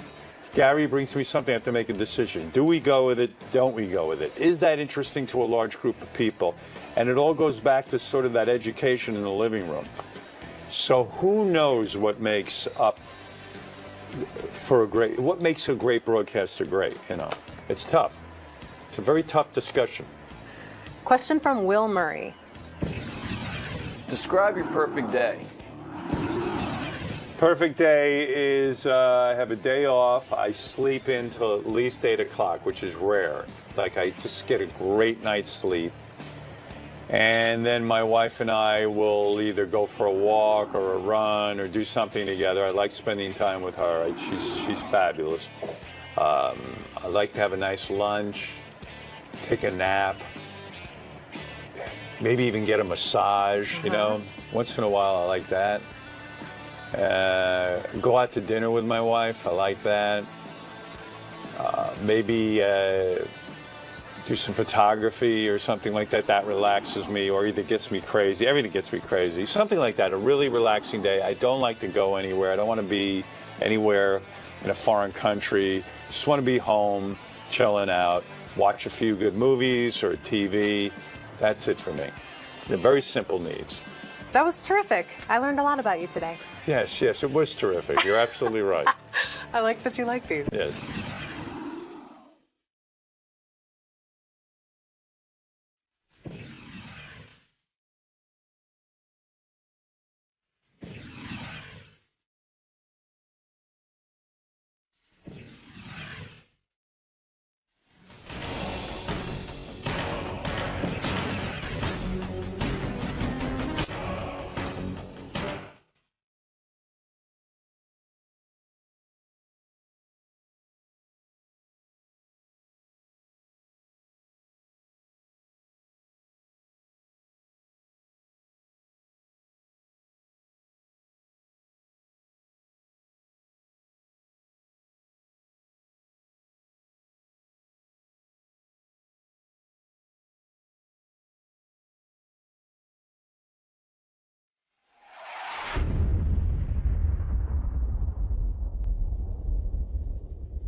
This is Dr. 𝗫𝗏𝗏. He's a plastic surgeon out of Tampa. I don't know how this all came about, but Dr. 𝗫𝗏𝗏 somehow ended up evaluating our faces and telling us what we need. What pictures was he given? Evidently really bad ones. Because there's a whole... I told you, the list was so long of shit we need done to us that we ran out of paper in the fax machine. Hey, Dr. 𝗫𝗏𝗏. Hey, good morning. Well, good morning to you. What's happening? There's no reason to start. You can't really do that much surgery on a person, can you? Yeah, in fact, they said we would lose too much blood during these operations. But, yeah, I was taking a look at the pictures. We have pictures to go along with this. We could show them on Howard TV, but... Gary's the worst. He got it the worst from Dr. 𝗫𝗏𝗏. Oh, no. I mean, there were so many multiple things. What would he have to do to Gary? Dr. 𝗫𝗏𝗏, in a way, isn't it dangerous to go to a guy like you? Because if you're feeling good about your face, or semi-good about your face, you guys actually point out... If you can live with yourself. Like, Gary, I didn't even... Your eyebrows are descending, it says here. I looked at the notes. I was just telling Howard, I looked at the notes, and there's a lot of shit about myself I feel bad about. I had not noticed my eyebrows. So I'm just looking in the mirror, To see what's wrong with my eyebrows. Oh, no. See? That's not right. Dr. Shiner, what's wrong with his eyebrows? I mean, I know, but you tell everybody. Right. I mean, so actually, when I was looking at Gary, I found the simple things for him are, as we age, one of the things that occurs is our brows start to descend. Yes. And the reason I can tell that with him... Like an ape. Yeah. Right. His brows are now his mustache? What are you talking about? So he's got that line in his forehead, and that's actually a hidden sign that he's actually raising his brows a lot, because if he relaxed his forehead, his brows would be... I mean, he can do this. He can actually be close to his eyes. See, that's another thing. Look, even in the picture, he's raising his eyebrows. Yes. Yes, you're right, doctor. This is my specialty. Oh, wow, look at that. You see that? So if you raise his eyebrows, he would look younger. Well, it's a couple things. One thing is that, yes, if we could equalize those areas, that could be better. We communicate most with our eyes and our mouth. Whatever we can do to make those areas look better has a huge I got to tell you, impact. you're onto something, because we have like this little graphic drawing where the eyebrow is where it is, and then where you raise it. And he does look better. My eyes look more open when the eyebrows are raised. Let me see. Look at me. Oh, yeah. Look at that. That's fucking... Now I see it. I mean, I never noticed it before. Yeah, see, now we're looking at it, and you can see that one eyebrow is lower. Yeah, watch when Gary looks at you now. Look at that. Yeah. All right, so, Doctor, here's a question. I wish he hadn't pointed that out. Now I'm going to obsess. Here's a question. Go The operation or whatever it takes to do this, how painful is it? Yeah. Well, let's talk about it. Some things are really simple, Gary, like raising brows. That can be done non-surgically with something called Botox. I do Botox brow lifts all the time. Will that get rid of the line in my forehead? Yeah, and that can help with that, too. Yeah. Hold on a second. You're telling me with Botox, his eyebrows will raise. His eyebrow will go back up? Yeah, I can raise. Yes, I do that all the time. But how often do I have to do that? I mean, that's like a 4 to 6 month time period, but it's not surgery. And there are surgical procedures, but that's easy. Wow. I mean, the second thing, Gary, was the pigment that you had on your face. If that could be evened out, we like a cleaner complexion. You mean he's got, what, like pimples? Yeah, no, like the spots he has on his cheeks. Let me see. Come close to me. Cheek I'm going to look you over. Let me see your cheeks. You're talking about it on his face, not his ass. Look at that. I don't see any spots on his cheeks, Doc. In the picture, it shows up. Give me the picture. I don't see that. But I would tell you that the biggest... The biggest thing for Gary is... But hold on. By the way, I see them when I look in the mirror every morning. They're right about here. And you can see them on the picture. How do you get rid of them? Like here. Right. This is easy, too. Oh, okay. I wouldn't have noticed that. Using light. I have something called broad-based light, and I can target pigment on the face. He needs that. Yeah, and that's easy. He needs laser. Hey, please don't make me any darker. I mean, really honestly, Gary, the biggest thing is, and we'll talk about this, and I'm going to teach you something here, is that we like to see our faces in balance, right? There's ratios that exist in the face. If you take the following, if you take the top of his, the hairline and bring it down to the middle of the brow, consider that a third of the face. That actually equals the third from the middle of the brow down to his nose. Can you see that? Yeah.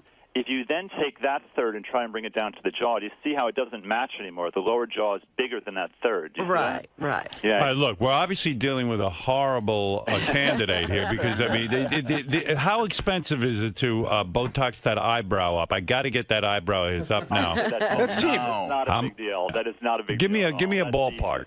That's hundreds. It's not a big deal. Yeah, I think it's like $300. I want to know about the jaw. Right, what are you going to do to his jaw? Let's talk. All right, so Gary's, I would say from below his nose is the real disaster area. Right? He's got giant teeth, lips. Gary, I mean, no offense. Understood. Right, I mean... and let me tell you, Howard, what happened here, actually.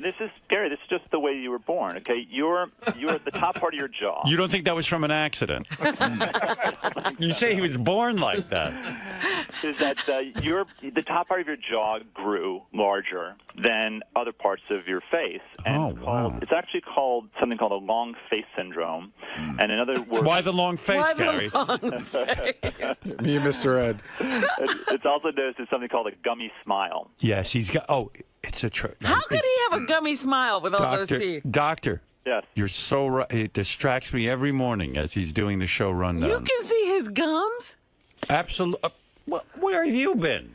I have a gummy smile. I admit that. But how does I just Look, can't when imagine. I do my Gary impression, what do? I go like this. That's my Gary.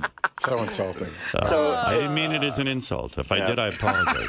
Look, Gary, you were born this way. That's right. You know what? I used to think it was an accident. I'm glad the doctor cleared it up. All right. So what would you have to technically do to fix that? Okay, this is a bigger deal, okay? But this is done. They actually go into the jaw. They take out some of the bone for the upper jaw. And they advance the lower jaw. But if you see the after photo, when you do that, it brings them back to that ratio of a third. It's a much nicer look, right? And now that's got to be. He probably can't eat for months after that. Yeah, it's a bigger deal. And I'm not saying he has to go that far, but if he wanted to, that's what could be done for him. I think he needs to do it. I'm looking at the before and after. That's a big enough deal to do it? Don't you think I missed my window? In other words, shouldn't I have done this when I was 20? Right, but I don't think you gained that much. Yeah, I didn't. I'm not seeing. No. I'm not spending $20,000 and not eating for 3 months to look an inch better. You still look like Gary. Yeah, that's the problem. At the end of the day, he still looks like Gary. But I'm telling you, all jokes aside, I would consider the Botox. You would? Yeah. Why? Because who gives a shit? We're dudes. It's inexpensive, and the eyebrow thing I never noticed your brow. No, I know, but it looked better, didn't it? You know what's weird? The doctor's talking about symmetry. Like there's one side of your face where your eye is almost closed. Yeah. On the other side, your eye's open. I will tell you that I did some photos, like press photos, and I got rid of 3/4 of them for that exact reason. For some reason, my eye is closed in the picture. Right. And you know what happens, Gary, I'll tell you actually, is that here's the thing. Your brow, as I said, is sort of low normally. It's hidden, but it's low.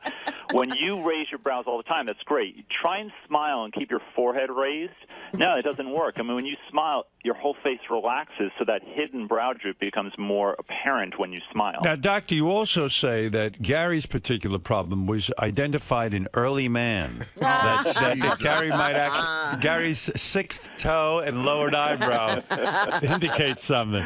All right, so that's that. Let's go through the Benji. I looked at your I see. We give him a hair transplant. Benji, you do look better with hair, I got to say.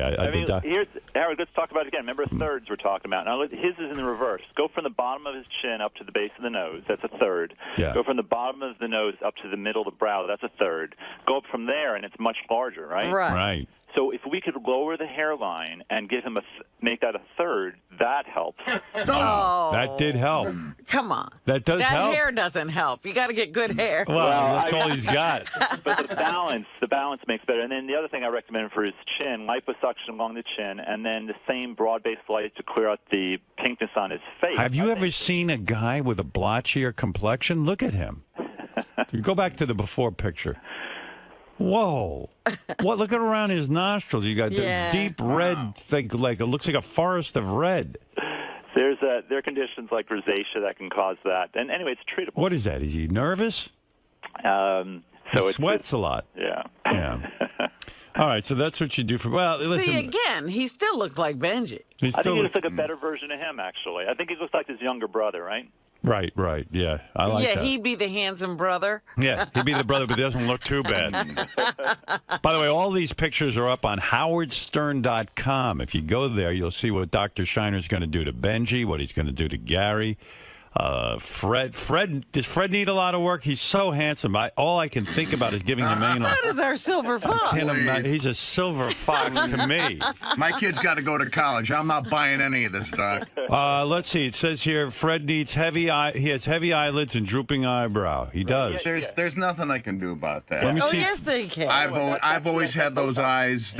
I'm born with that shit. Well, let the doctor talk. Maybe I can. Yeah, that actually, Gary. I mean, Fred, that could be helped. That is as easy as a Botox thing, or there are surgeries that can be done to help it more permanently. Yeah. The lower eyelid, these are normal. Listen, these are normal changes we all face. I'm not saying this is anything. I mean, a lot of your Fred looks very old. Yes. Loss of facial volume. Chicken. Oh yes, I look very young, Fred. Yeah, I'm just lucky that way. Now you say facial fillers to reduce aging process. Yeah, one of the things that as we age, we lose facial volume, and there's actually papers looking at this. It happens asymmetrically. We can gain volume in certain areas and lose volume in other areas. If we can restore the volume around the mouth areas. I said that's one of the critical areas that we communicate with.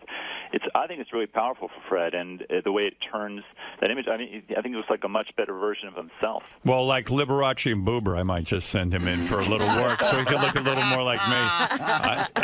Let's see, John Hine. Okay, what about Robin? What are we going to do for her? Yeah, what can you do? Let's get down to Robin. I mean, Robin's beautiful, so we don't have to do anything really. But exactly. Sure. Now let's talk. All right, now let's get down to it. If you want to make, I mean, Robin, you are beautiful. If you want to make you more stunning, okay. In other words, she's at 10. You can make her at 12. I'm just saying, yeah. Yeah, go ahead. There's some, same thing. It's volume issues, and it's the area of the jawline. So if we could add volume back to the area around the mouth and do something to straighten, to do with the jawline, it'd be liposuction. I think you're beautiful, Robin. Just makes you even better. Well, I'm all for making Robin better. That's absolutely true. I mean, Robin, you'd be at 12. Could you imagine what your life would be? Me too. Well, it says here Howard needs nothing. He's so handsome. Beautiful. Beautiful. Thank you, Fred. Let's see. Loss of facial volume. Like Fred, you need to fill in all those heavy. I have those huge lines. I know. You always talk about them. But I mean, honestly, it's a real loss of volume. Howard, for you, what I was saying, really, the eye and the mouth. So the eye area, I was saying, if you could, it would be surgery, okay? But if you could do surgery for the eyelids, I do that stuff with lasers. The eyelids? Mm-hmm, the upper eyelids. And then if we could add volume back to the lower face, there's actually a product. This isn't surgery, mind you. There's a product called 𝗦𝗄𝗿𝗄. And what it is a product we use as a facial filler. It takes a while to work, but once it's set up, it lasts years. You would be a great candidate for that, Howard, because if you could add volume to that area, you look at your after, it really, I mean, you look like you, but it's just... I look like gorgeous. You look like a softer you. A better me. Now, Doc, is any of this stuff... When I hear women are injecting rat poison into their face, and you know, that's basically what I don't get. Like, I'm not doing anything. I mean, what's the difference at this point? I'm a mess. You know what I mean? But you know, it's just personal. If something you want to do, I'm just saying there are options for people if they want to do these things. You're saying you get rid of all that shit on my face like that in the after picture? Is that accurate? Yeah, I mean, really, the volume. Yeah, if you had the volume is the most powerful thing for you. Volume. In other words, what do you stick in my face to give me volume? There's a product called 𝗦𝗄𝗿𝗄, and what it is there's a suture material that we use in surgery that makes collagen, and they take advantage of this, and they make it into little tiny bits. They put it in the face, and then the body will build its own collagen around these products. Really? Yeah. How long does that take? It takes about an hour to do.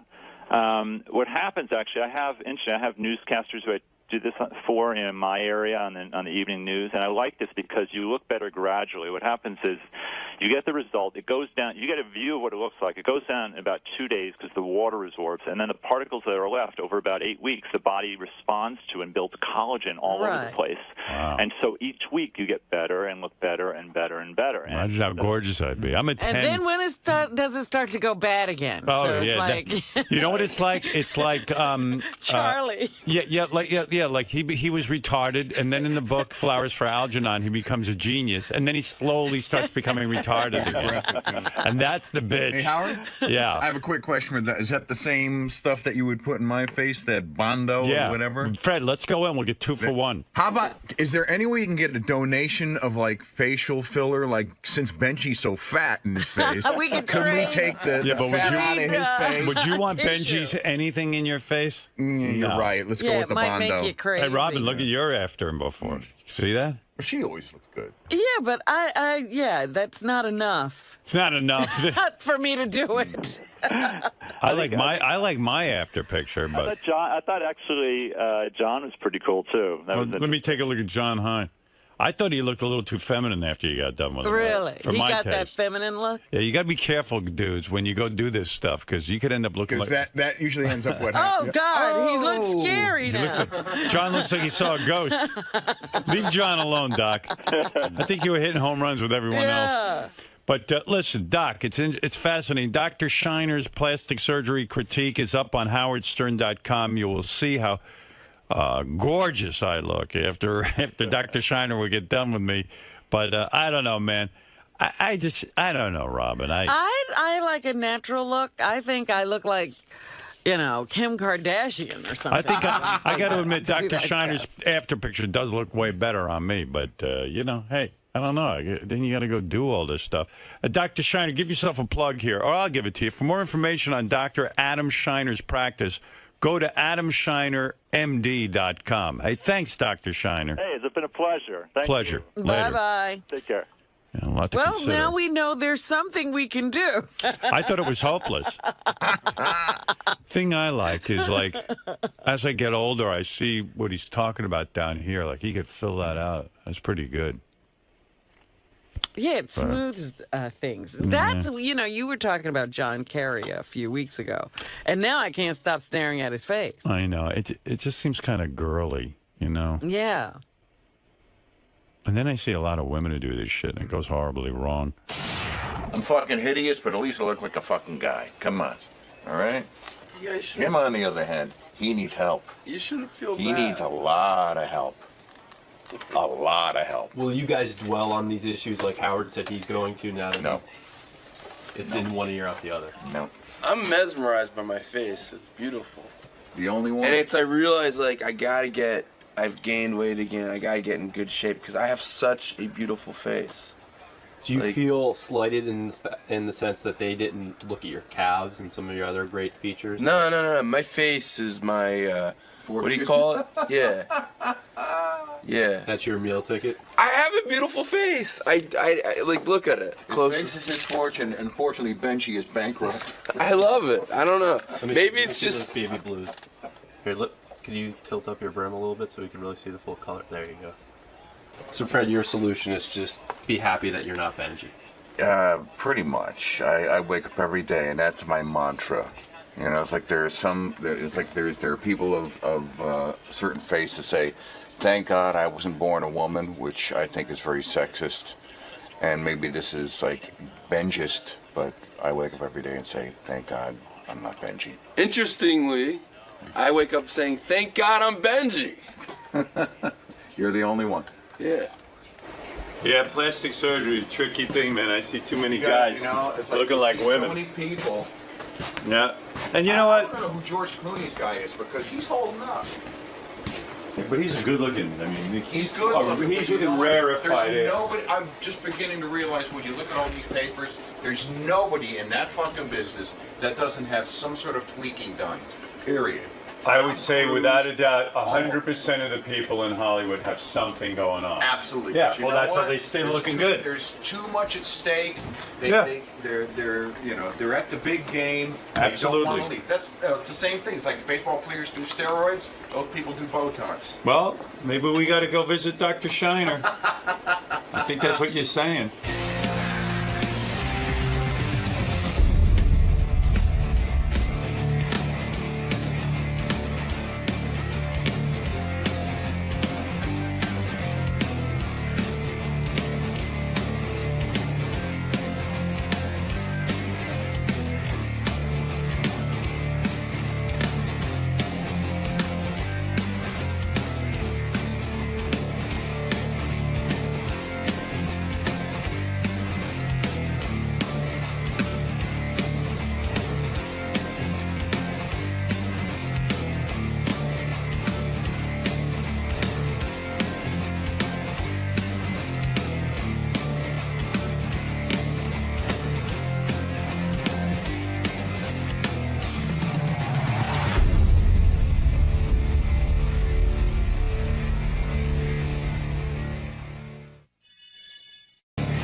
She made a documentary on 𝗦𝗵cie𝗄𝗿𝗱.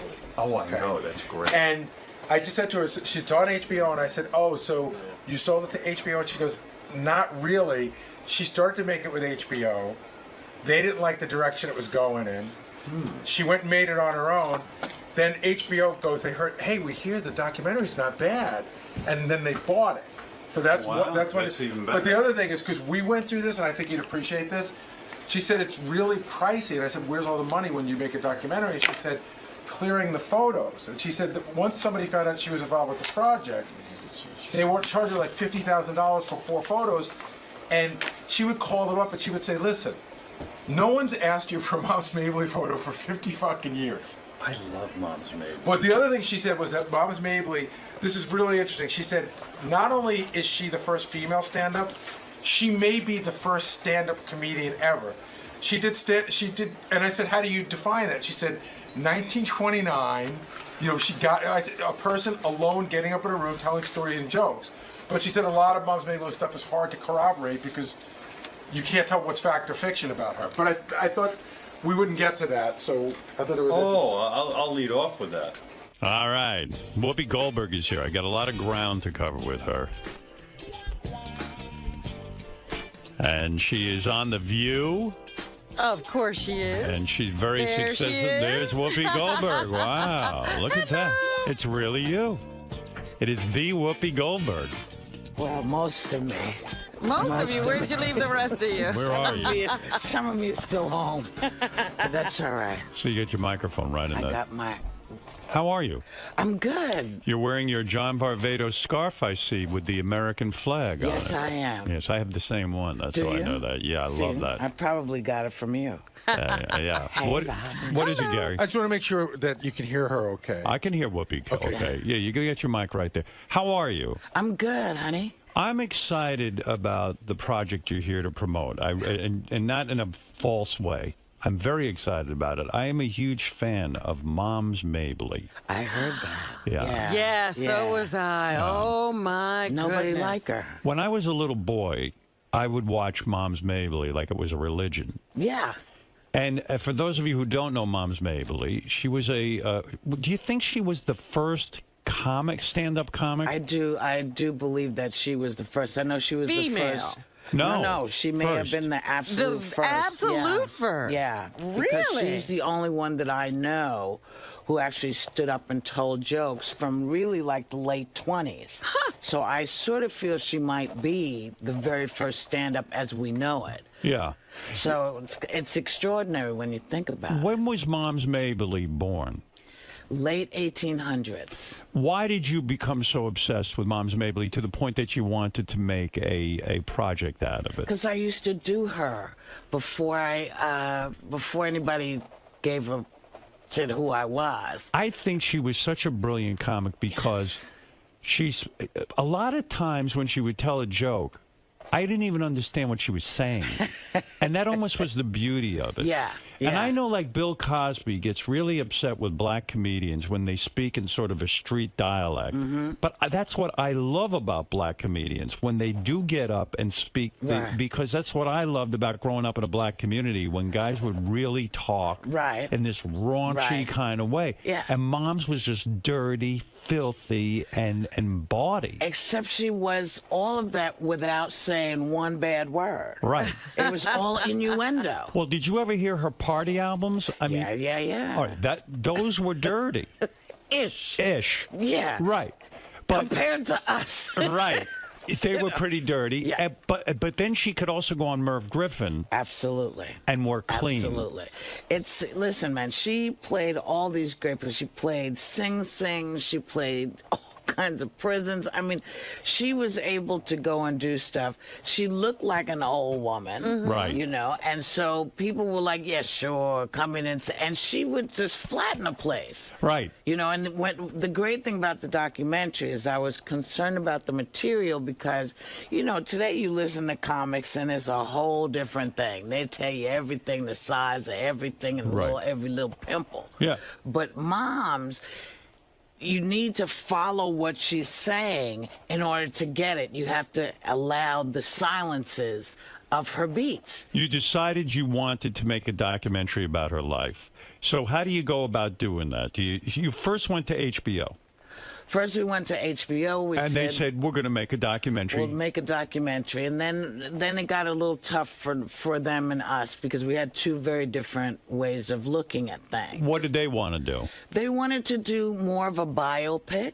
Right. And for me, there wasn't, the thing about... You see, I thought that when you first told me you were doing a 𝗦𝗵cie𝘄𝗿𝗱 project, right. I thought you were going to play 𝗦𝗵cie𝘄𝗿.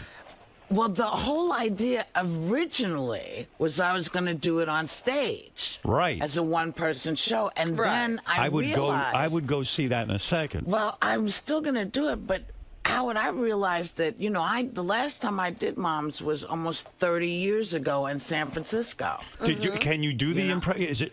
Oh, Howard, what are you talking about? Right. You know I can do Moms, Howard. You know I love your show, don't you? And she would kind of walk on.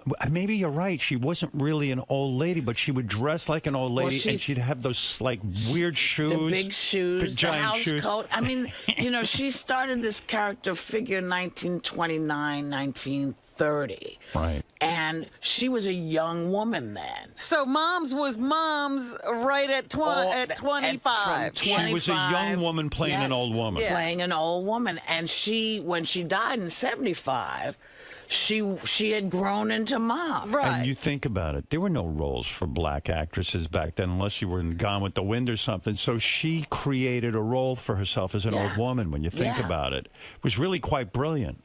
Well, I mean, the thing that I think she figured out was that she had her place and she was going to rock it, and she did. Do you think the hard part for putting together a documentary is it getting the rights to all of the performances? Do you have that in the documentary? That was easy. Oh yeah, getting the rights was easy. It's the pictures and the clips. And so you have the clips of Moms performing. Do you get the clips of her like on these talk shows? Oh, you do? Oh, yeah. Oh, wow. And there's some great ones. There's a wonderful... She did, in the last year of her life, she was on, I think it's the Billboard Awards or the Grammys or something, and she's there with Chris Christopherson. Uh-huh. And he can't believe how lucky he is to be... 𝗦𝗵cie𝘄𝗿𝗱. She's funny, and then, honey, she takes those teeth out. Oh my God! And she says she says, "What are you gonna do?" He said, "Anything you want to do." She would just. And the other great thing is that the material still works. Did she have a horrible? It's still funny. It's still funny. Whoopi, did she have a horrible personal life, 𝗦𝗵cie𝘄𝗿𝗱? I know nothing of today it's so different. You know everything about everyone. Like I know who you've married, who you've I know everything.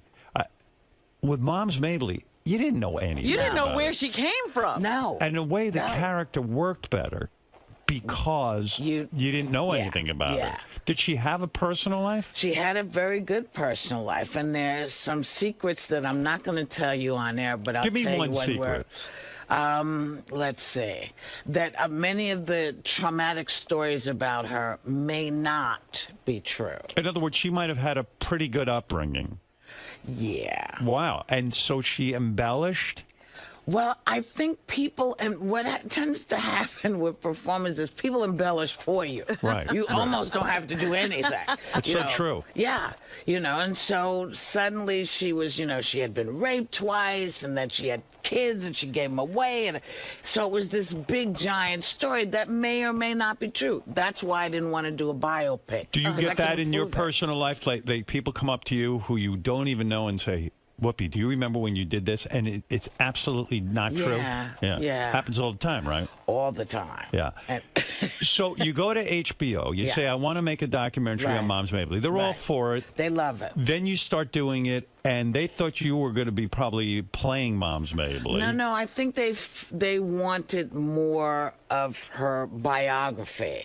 And what I knew and that they didn't was that there wasn't enough there that was provable. There's a lot of rumor. I didn't want to go with that. So you say, look, I want to get her performances. I want to turn younger people on to 𝗦𝗵cie𝘄𝗿𝗋 and people who knew her. Like, okay.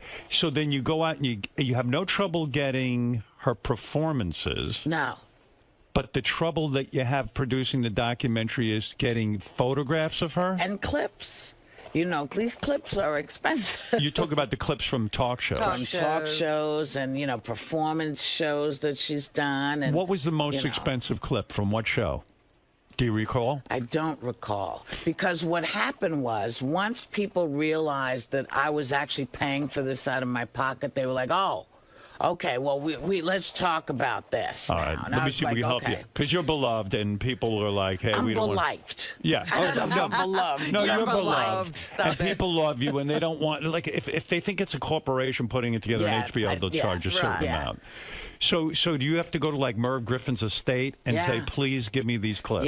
Yes. But not give me.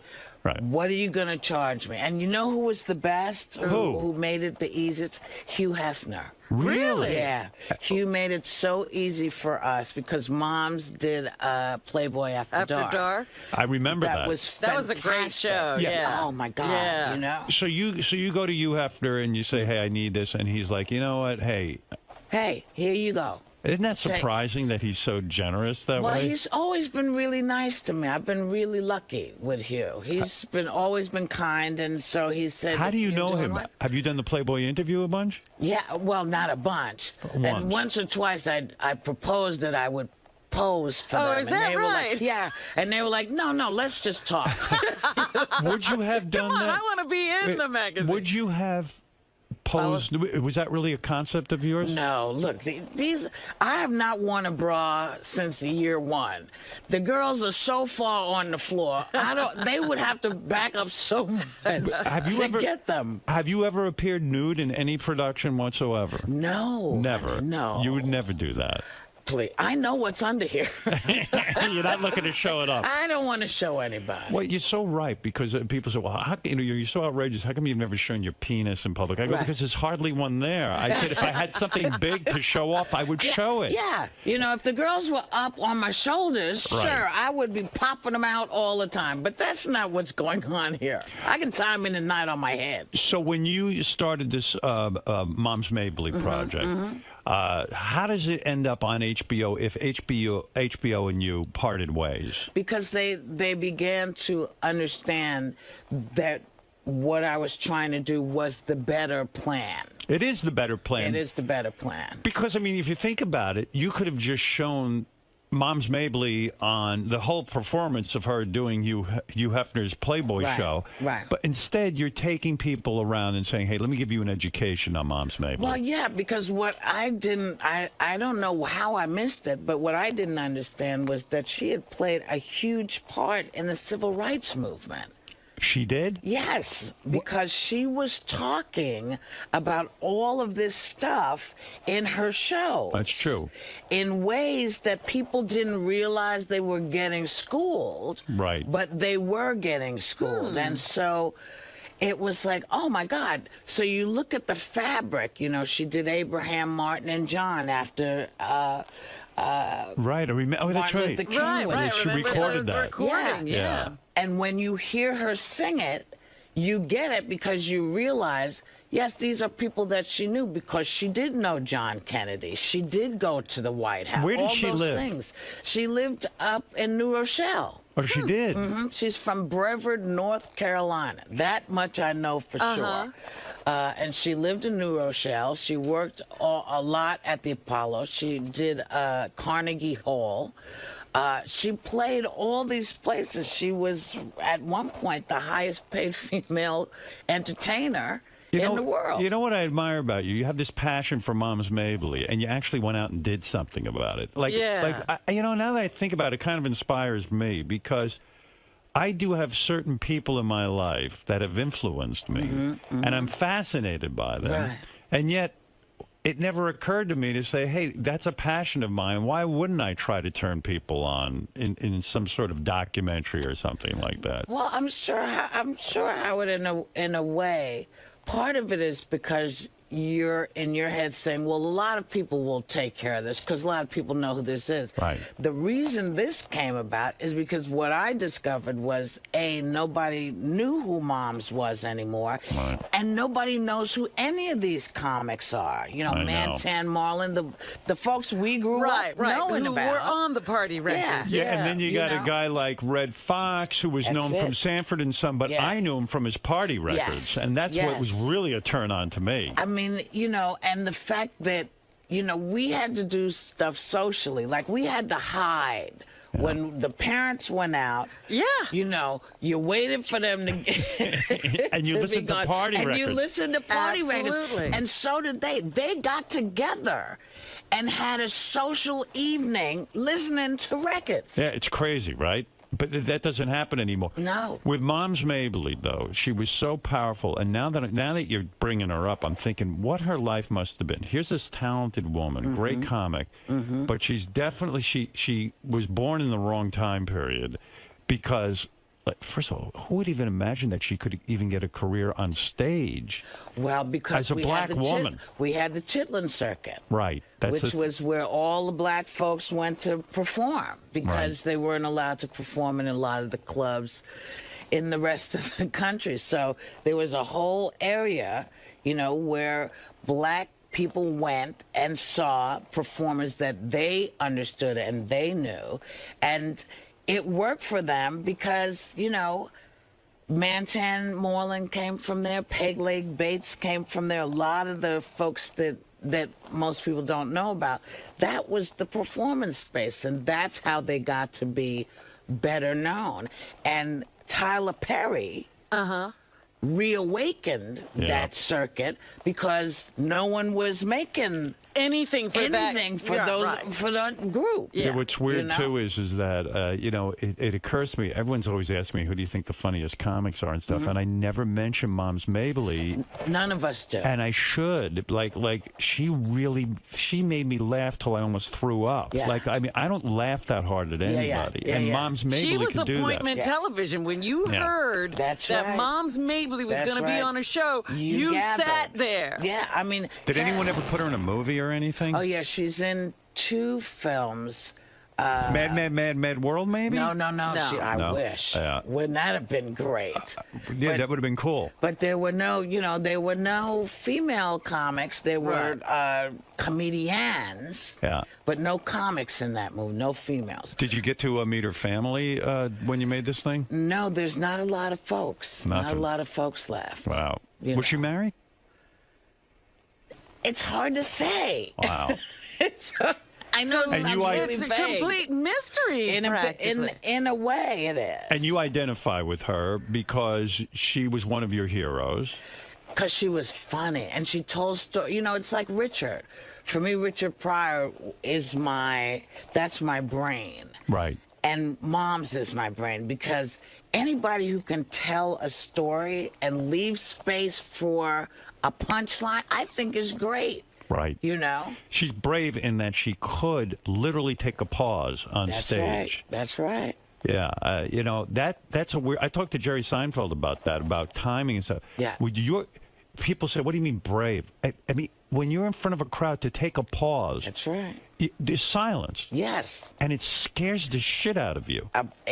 Because we're so used to filling every second of every moment of every day. I mean, my God, we can't even go to the bathroom without the telephone. I remember when I first saw you, it was like that, the one-woman show. When I see that, you took a lot of pauses like _𝗫𝗍 did.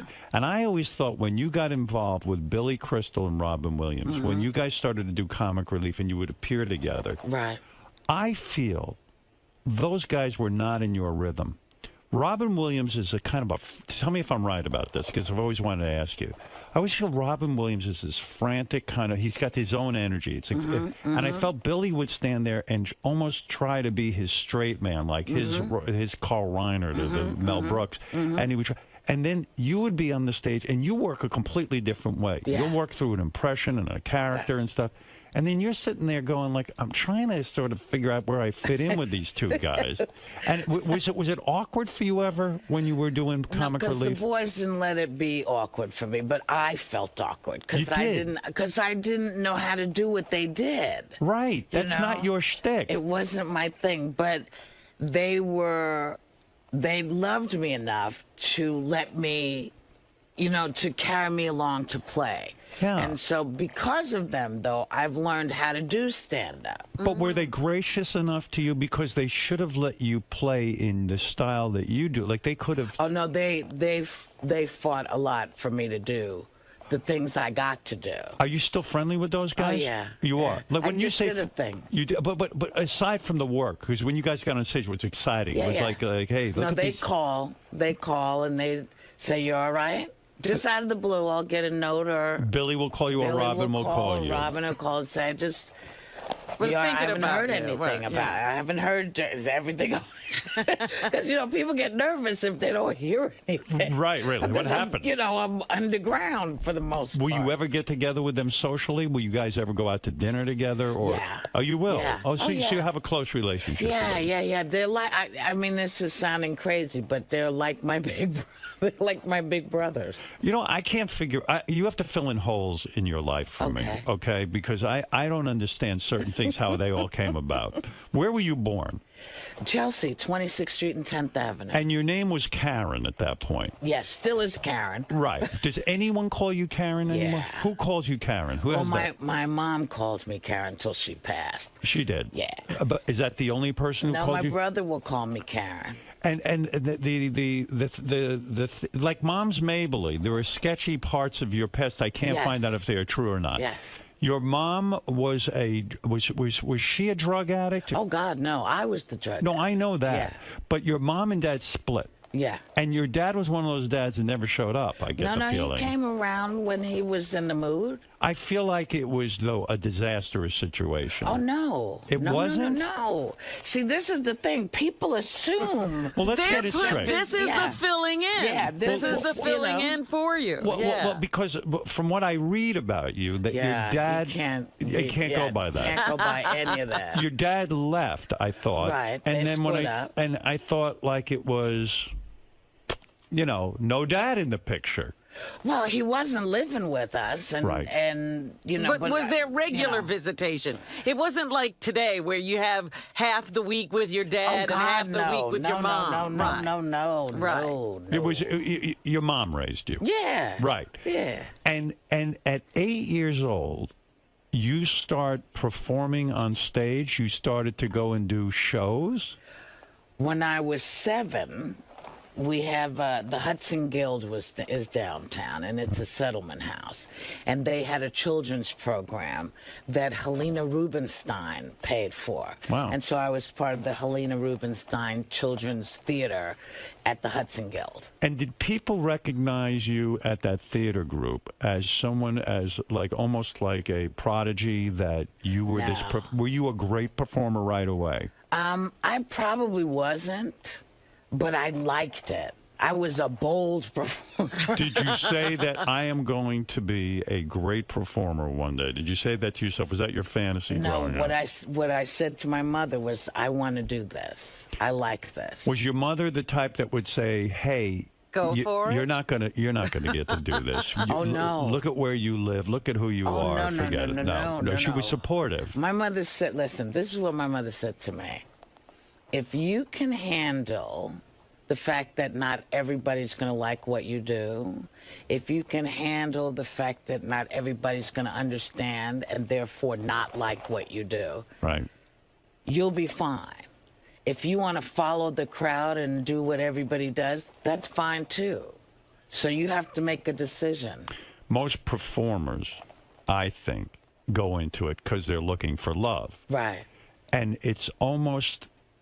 you expect it to be magical that everyone will love you. Yeah, So your mother's advice was actually brilliant. Oh, listen, my mom was a Head Start teacher, really smart, crazy smart woman. Right. And she knew that she had two very different children because I was also dyslexic. I am dyslexic. And so trying to figure out how to learn things and help me get to where I needed to go. She understood it, and so it never freaked her out, and she did what she did. Were you a bad student? I was a bad student if you needed me to read or figure numbers. Very bad. Have you figured out how to read now? I mean, or is it just painful for you and you just kind of skip it?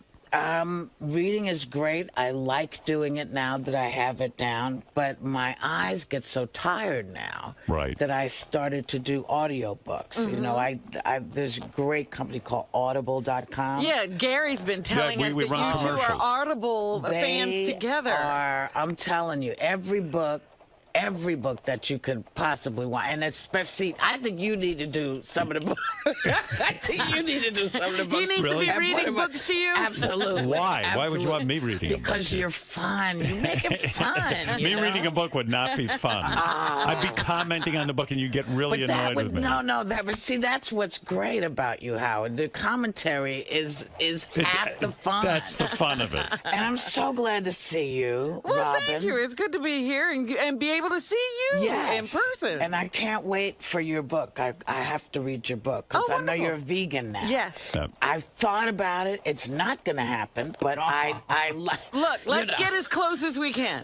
That's right. A vegetable would be okay. That's right. That's right. That's what I'm saying. Don't go crazy. Just add a vegetable. Do you have not evolved like Robin? You are still eating meat? I do still eat meat. I'm surprised. Why? Well, because I just see you as maybe in that Hollywood crowd, it's hard. At least give up the red meat. Have you seen my ass? This is not a Hollywood behind, honey.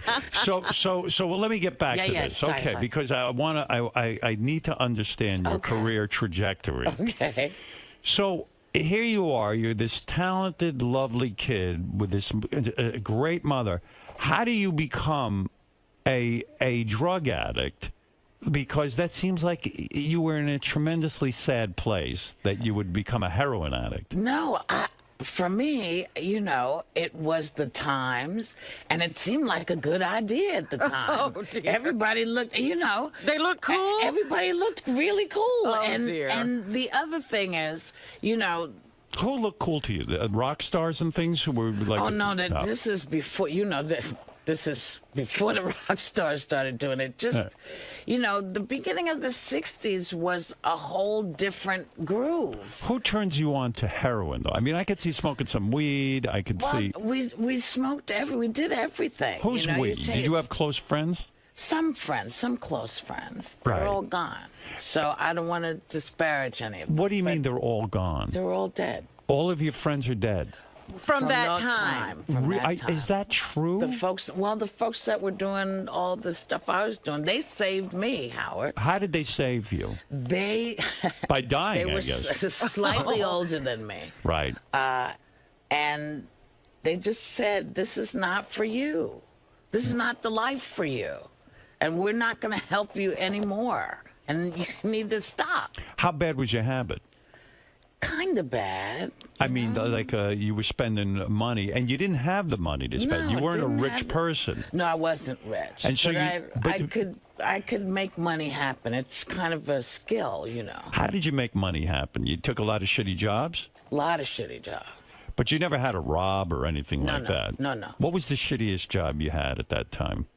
Cleaning toilets. Oh. Where did you clean toilets? Subways. And so That's the worst. Those are the worst. I didn't even know somebody was behind it. Oh, yeah. Somebody said, "Oh." Just cause somebody to retch. And you see some pretty horrible things when you do that. Yeah. And so you do it, and then all of your money is going toward heroin. Drugs. Just drugs, acid, whatever was out there. And you acted out sexually? Were you very loose? No, I wasn't too loose. I was happy high. And you got off heroin without any help? You just kind of said that's it? I got help from the folks that I used to get high with. They stopped. But stopped withdrawal everything. is a bitch. A little bit of a monster, yeah. 4 or 5 days, 8 days, 10 days, but they cleaned me up. And your big break really came out of doing a one-woman show. Yes. Even when you were cleaning toilets and you're doing heroin, and you probably didn't even Now, that was all done. That by the time I started doing all of that. Where did you get the guts? How did you develop that one-woman show where you did all those characters? Because I was living in San Diego trying to get parts. You would go out on auditions. And I'd go on auditions, and they'd kind of look at me and go, "Come on, really? You want to be really?" And so I wrote wait a second. show. What do you mean, really? Like, what was it? Because you go in for Juliet. All right. And, you're not that was Juliet. the really. Not to them. Right. At that time. Right. This is 40, maybe 35 years ago. But I was capable of doing it. Right. And so I put together a show. That the original show was put together so people would know I was capable of doing all of these things. Was the only training you had the Helena Rubinstein? That was it. That program. That was it, yeah. How many years was that program? Till I left New York. So you never went to college for acting? You never did any of that? And you said, wait a second, the only way I'm ever going to get an acting job is if I create my own material. Yeah. And so you begin to develop characters. And out of that show, who sees you first? Is it Spielberg? Is he the one who sees the show and discovers you? Someone in San Francisco saw it and wrote to a man called David White, who used to run Dance Theater Workshop downtown. Right. And he periodically would do one-person shows, a group of them. Right. And so I get this call from a guy in New York saying, "Listen, I'm doing this thing. I hear you do this." And I was like, "Okay. Am I coming to New York?" And he's like, "Yeah." I was like, "Oh, cool." He said, "Do you have a place to stay?" I said, "Yeah, I stay with my mom." Right. "Where are you guys?" He said, "We're on 17th Street." I was like, "Great. I'm from 26th and 10th. I'll be right over." And you had no nervousness going up on stage and doing a one-woman show? No, because I knew the characters. Right. I knew that. And was it frightening to you the first time you do it? And let's say you do take those pauses and you start to do a character and you don't hear the audience responding. Was it seems to me like it was just so natural to you. It was. That's the only way I could And you put it. wrote the whole thing yourself? Yeah. Wow, it's pretty amazing, isn't it? Wow. If that's the only thing you'd ever done, it would have been amazing. It would have been fantastic. Yeah. And then who knew all this other stuff was coming? When Spielberg finds out about this one-woman show, does he come down and see it? No, he got a hold of my manager, Sandy Gallen, and said I would like her when she comes to California if she could bring the show, because I'd like to see what she's doing.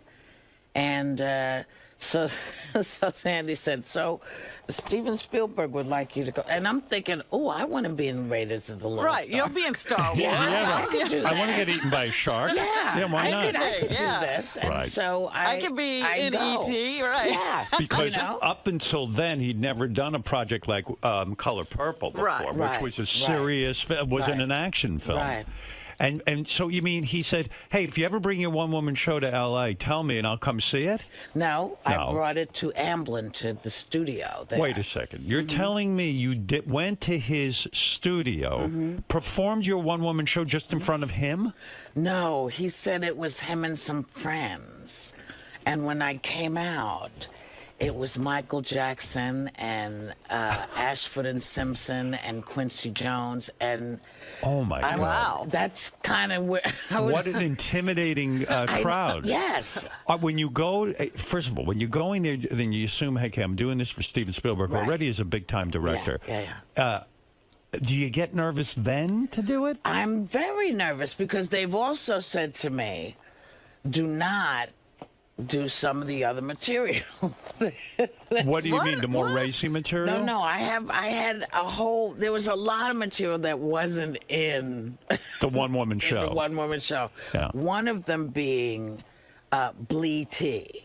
Oh, about the black E.T. that comes and he lands in Oakland. And they said, do not under do no this. circumstances. No circumstances do this. Because what? They're afraid they'll offend the great Steven Spielberg. I think they thought it would be offensive. And so now I do my show, do everything I'm supposed to do, and people are saying more.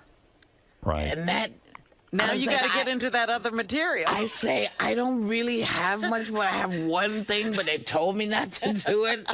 But if you want me to do it, and they said, yeah. And I said, okay. And I figured this is the end of my career. Right. It started at the beginning of the show, and now it's over. And they say they want more. You do Black E.T., Bleed Tea. And he is on the floor. He loved it. He loved it. And that teaches us a lesson, doesn't it? It's like, you know what, sometimes the more outrageous you are, or when everyone tells you no, sometimes you should say yes. That's what you absolutely need to do. Well, sometimes you have to gauge for yourself. Right. You know, is this a person who can deal with it? And the answer was yes. Yeah. And what an audition. Like, he never asked you to read for him specifically for The Color Purple. No. He never said, hey, And then he laid that on me. What did he say? He said, well, I'm going to be doing The Color Purple. I said, oh, cool. I read the book. My daughter and I, we stopped our bus. We listened to it because Alice Walker was reading it in San Francisco somewhere. And I just said that how great it was going to be that he was doing it. He said, well, I would like you to be in it. And I was like, as what? Right.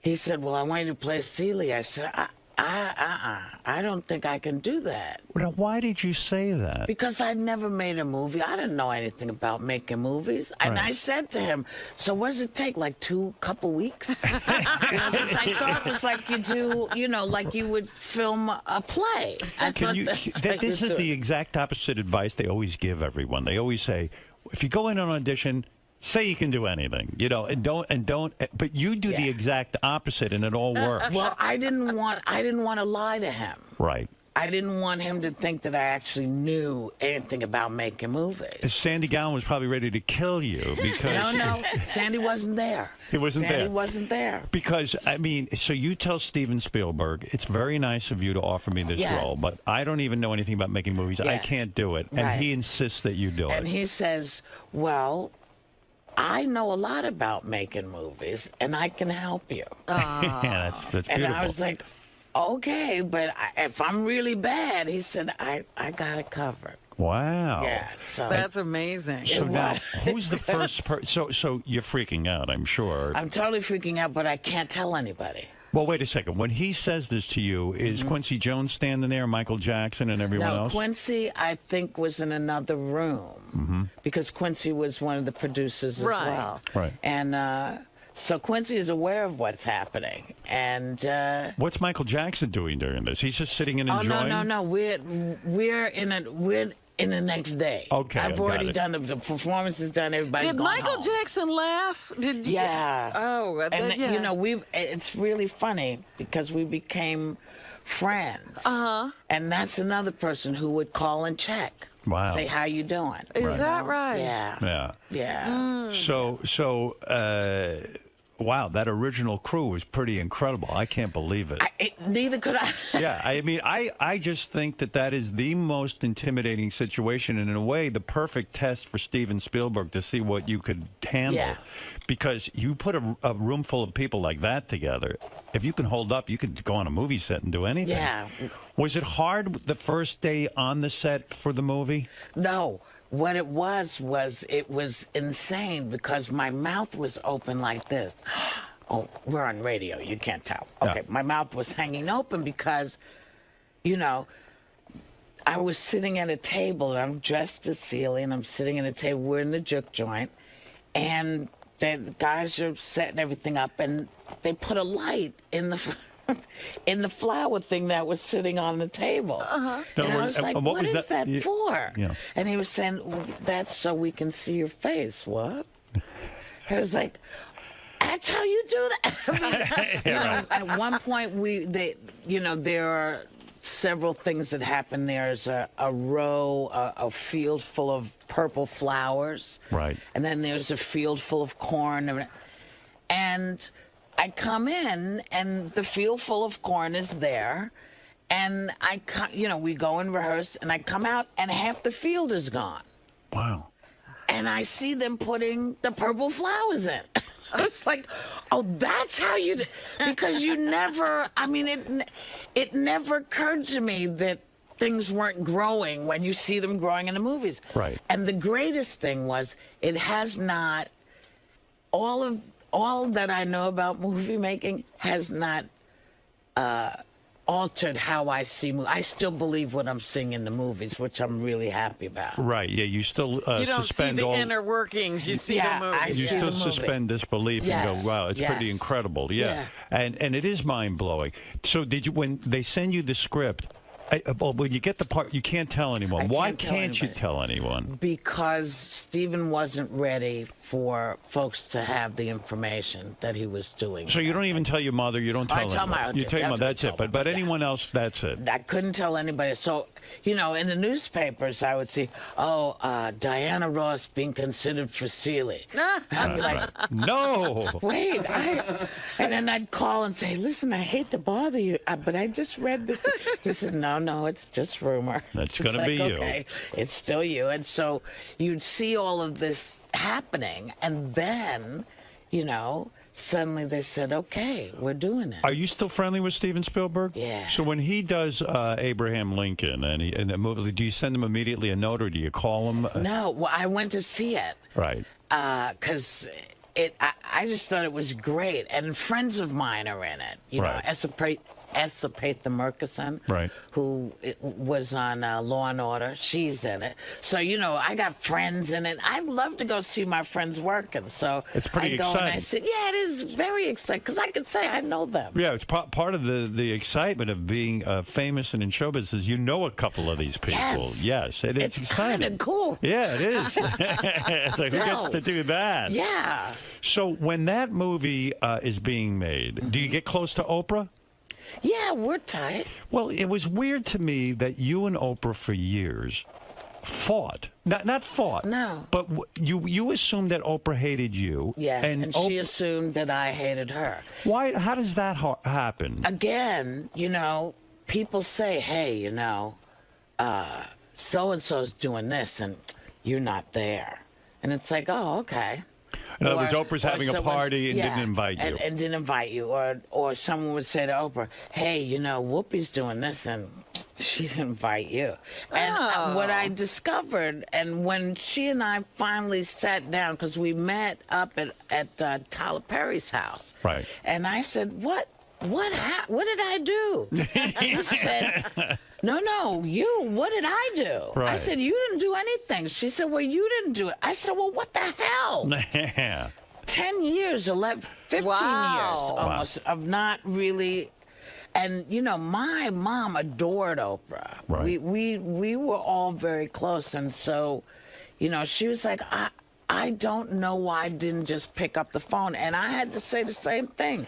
So, you know. You always seem like the type of person, me, who will write someone a note. You've done that to me. Yeah. And you will pick up the phone and call people. And I didn't in this case. And I don't know why, Howard. It's odd. You were close to Oprah during the making of the thing. You say your mother got friendly with her as well. And you guys really enjoyed one another. Yeah. And then when you won the Academy Award, did you think maybe there was hostility there? Oh, no. Why would that be? No, I don't know, maybe a jealousy of some God, kind? no, but please, honey, she's she was the queen of everything. I know. So she wasn't looking at me. I know, I just can't She wasn't believe going, damn, Whoopi got that. No, she was like, you know. It must have been an incredible experience to go from, you were broke, you were cleaning toilets, you started to do your one-woman show, but that wasn't making any money, right? Real money. Well, enough money to live on. To live, yeah. But all of a sudden now, you probably weren't paid a lot of money for The Color Purple. Well, more it's money relative. than you had seen. Yeah. But I'm saying you weren't. Yeah. But when you won the Academy Award, not for The Color Purple, for Ghost, yeah. which to me, but we were nominated. Okay, you were nominated. Yeah. Everything changes, right? After you're in a huge, you start getting scripts and all that other stuff. No. I'm still black, Howard. And that held you back. I don't think it held me back because I worked all the time, but it wasn't like scripts were coming in. Yeah. Because, and you're right, when you're a black actress, yes, it's hard enough white actresses getting a decent role. When you're a black actress, especially things maybe are getting a little better, not great, so. but then no one says, hey, Whoopi as the lead in Pretty Woman, or Whoopi as the lead in this. They have to go through all the people first. Everybody has to say no first. Everybody else in Hollywood has to be busy no before I can get the part. Yeah, and it's so true. And it's like a lot of times a role is generic. Anyone could play it, and yet they don't think the that director way. go, Yeah. I never thought a black woman in that role. But you know, it is changing slightly. I mean, we see it on Broadway. This wonderful people are Felicia's taking daughter every role. Doing, Juliet. Yeah. You know, with Orlando Bloom. I mean, it's happening.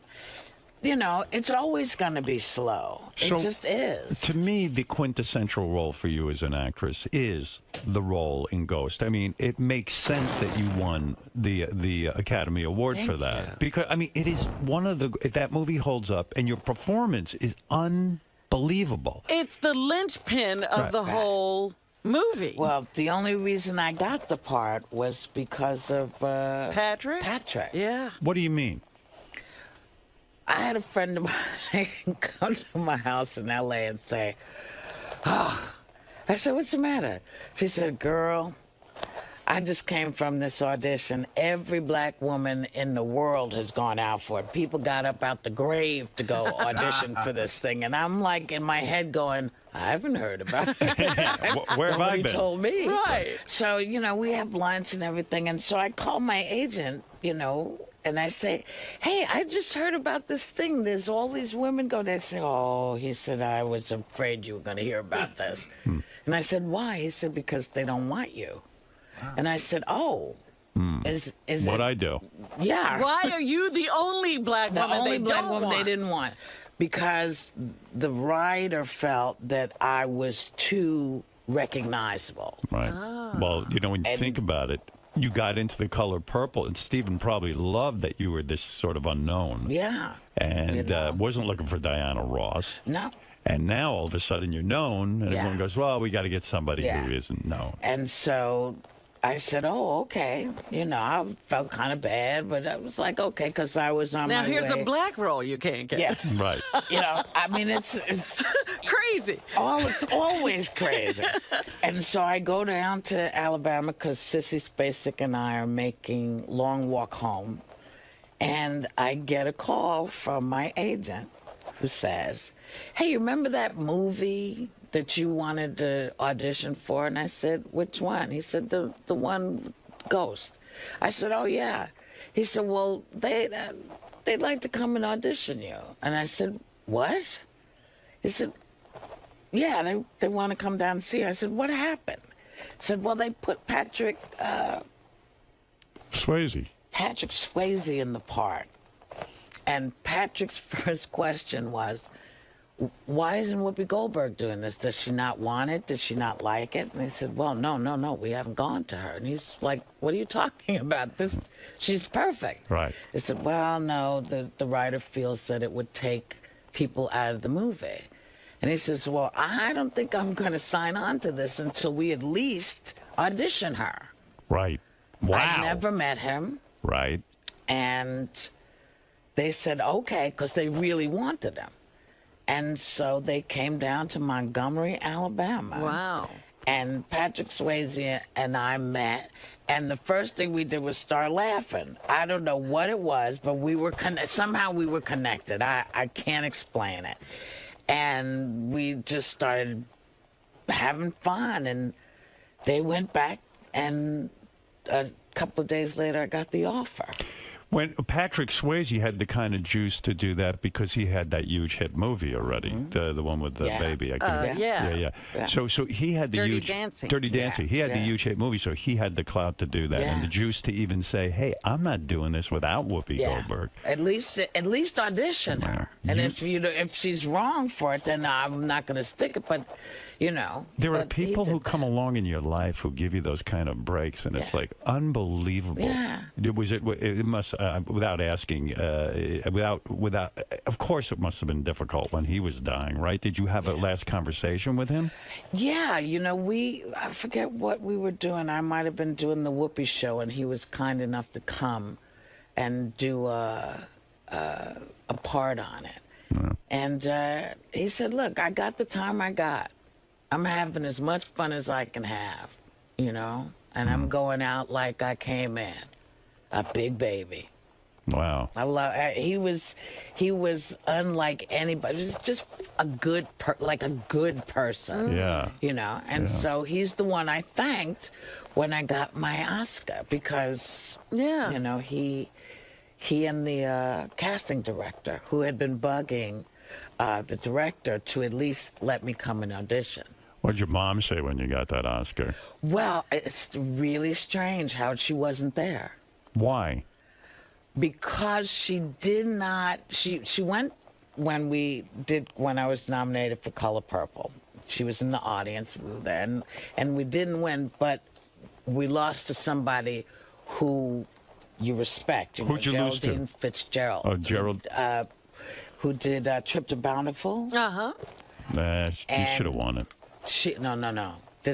This woman had done such good work for so long, but because she was a New York actress, she was overlooked. Never won. Right. But she won this time for a really great part, which also Cicely Tyson, this tells you it's a great part. Cicely Tyson won the Tony for it. Right. It's a great part. Right. And she was great in it. So she won. And it was like, and she grew up in, she didn't grow up in Chelsea, but she lived in Chelsea with Rip Torn. Right. So I would see them, you know, in my youth.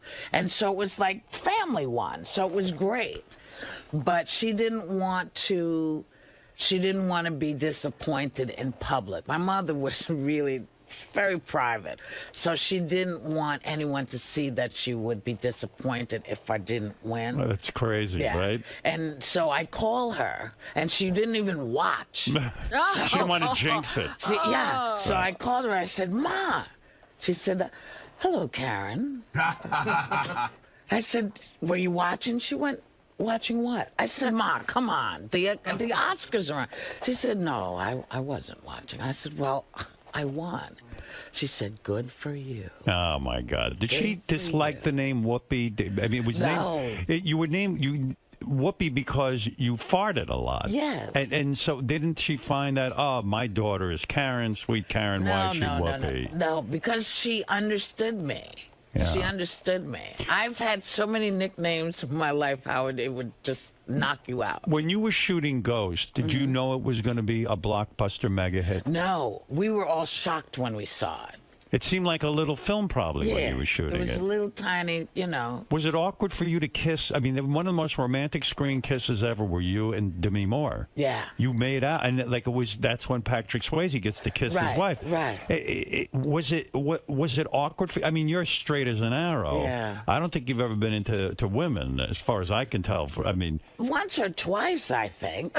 You mean the full? You mean the full thing with a woman? No, not the full thing. How far did you get? A little far. Titties? You felt them up? Maybe. A little bit. You experimented? Maybe. What do you mean maybe? I don't know. You forget. You draw a blank. Time ago. No, not Was it Barbara Walters that you felt up?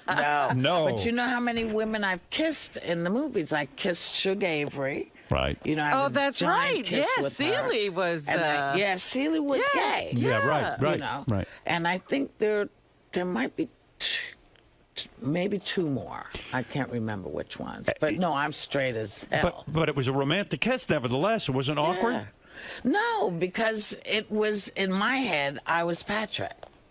And we all assume that when you make a great movie like with Patrick Swayze and Demi Moore, that you all run off and become great friends afterwards. But that's not the case, right? It's a job, and you do it. And sometimes you do. Yeah. And Patrick and I became friends. I see Demi from time to time, and we're all cool. It's got to be a great memory, right? It is a great memory. Yeah, I mean, it's something. Do you watch that on TV when it airs? I don't watch any of them. You don't watch your movies? No. Why don't you? I know how they end. Right. No, is it because... No, seriously. I know the end. Yeah, but I only want to see stuff I don't know how it's going to turn out. Yeah, but you don't want to revisit or remember, no? No, because it becomes about, that's the day I had the bad period. Right. You know, I had cramps. I had, But maybe it's just the opposite. Maybe it's like, wow, that was like some of the best times of my life, and it's almost painful to remember. Like, it was so good. Like, I don't need to I don't need revisit the movie for that. The great memories, I'm lucky enough to still actually have them and celebrate them because I think about them all the time. When you were so to me, even when you started to do a radio show, or you start even with The View, which is a great gig for you, and you know it's wonderful, but I still feel like as an actress, you didn't get to finish your mission. That there were more movie roles you should have done, and I don't know what happened there. I had to stop. Why? I had to stop because I got overwhelmed with the business of it and not the art. You know, I've always been an artist. That's how I always saw myself. What do you mean? If you did a movie and it tanked, you took it to heart? And well, I didn't, you know, even if I didn't take it to heart, other people took it to heart for you. Right. You know, people love to remind you, hey, you remember that really shitty movie you did? Wow, boy, was that bad. It's no. I know it was bad. And that affects you. It did. It began to. And so I had to leave L.A. I felt like I couldn't breathe. Because everything becomes about the business. Your value becomes, hey, your last movie only made $7 million, and it becomes an embarrassment. Well, people are embarrassed for you. See, I always think that if people come to see my movie, anybody comes to see my movie, it's a good thing. It's a miracle. Right. Yeah. You know. Someone's watching me. Yeah. Right. But it somehow you had to live up to all these expectations, which I couldn't do. I couldn't. Well, you know, it's an unfortunate profession because if you're an actor, you've got to act, and there's only so many good roles. So you can't even predict what's going to be good half the time, right?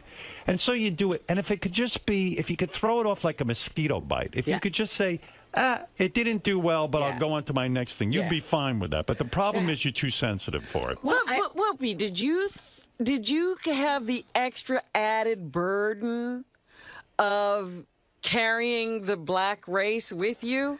There was also that. Yeah, because you were it. Yeah. And, you know, people would, you know, boy, you're not as funny as Eddie Murphy.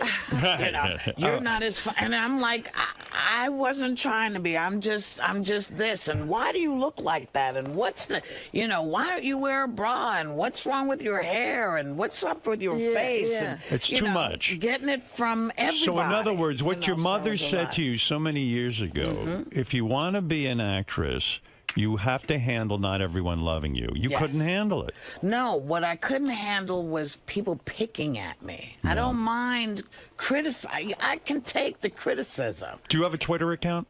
I do have Twitter. There's a lot of negativity on that, too. There's a lot of negativity. Does it bother you? Yeah, I mean, I have now learned that what I need to do is not be on it. As much. But when I have something I want to say, like I've been bitching about this, you know, the idea that guys are working in Washington and getting paid. Right. They're getting paid. You're upset. Well, yeah, I mean, I have friends who are in the military. Their wives, you know, can't go to the PX and get stuff because the PX is closed. And that's a great forum to get that kind of stuff out. You can't do it on The View. You can't get totally political and stuff. But yet, when you put that out there, someone's going to write back, hey, shut the fuck up, you're an asshole. Yeah. And I say, yes, I'm the biggest asshole you'll ever meet. So you engage. But it doesn't change the fact. Sometimes, but it doesn't change this fact. Yeah. And this fact is that these guys should not be should not be pulling paycheck while everybody else is on furlough. I just think it's wrong. So I don't mind that. You once said something so startling to me, and I felt actually sad. You said that of all the men that you've been married 3 times and you've had we all know about your long-term love affair, right? You said that you never loved any of those men, that you only married people so you'd feel normal. Yes. What does that mean, feel normal? Well, I just thought if I could be in a normal place, like doing normal stuff. Do some time in the jail. Doing normal stuff. Well, it seems like when all of society is hooking up with someone and getting married and living that life, it seems like it's something you should be doing. Yes. And again, it almost seems like your self-worth is who you're tied up with. Yes. Yeah. This is why I am very, very happy that I found a couple of years ago that I'm okay without hooking up. If I want to be with somebody, I can go be with them, but I don't have to live with them. I don't have to make their life my life. I can actually have my own life. And I've been with someone, whether it was my kid, since she was, now she's all grown up. She's got 3 kids. When you had your child, you had a child very young. No. Yes. I was married 18. That's not very young. That's young. That's a so kid. young. Is that 18? Seriously? You're a baby at 18. Seriously, that's a child. Yeah, I mean, 18, you hadn't even experienced your life.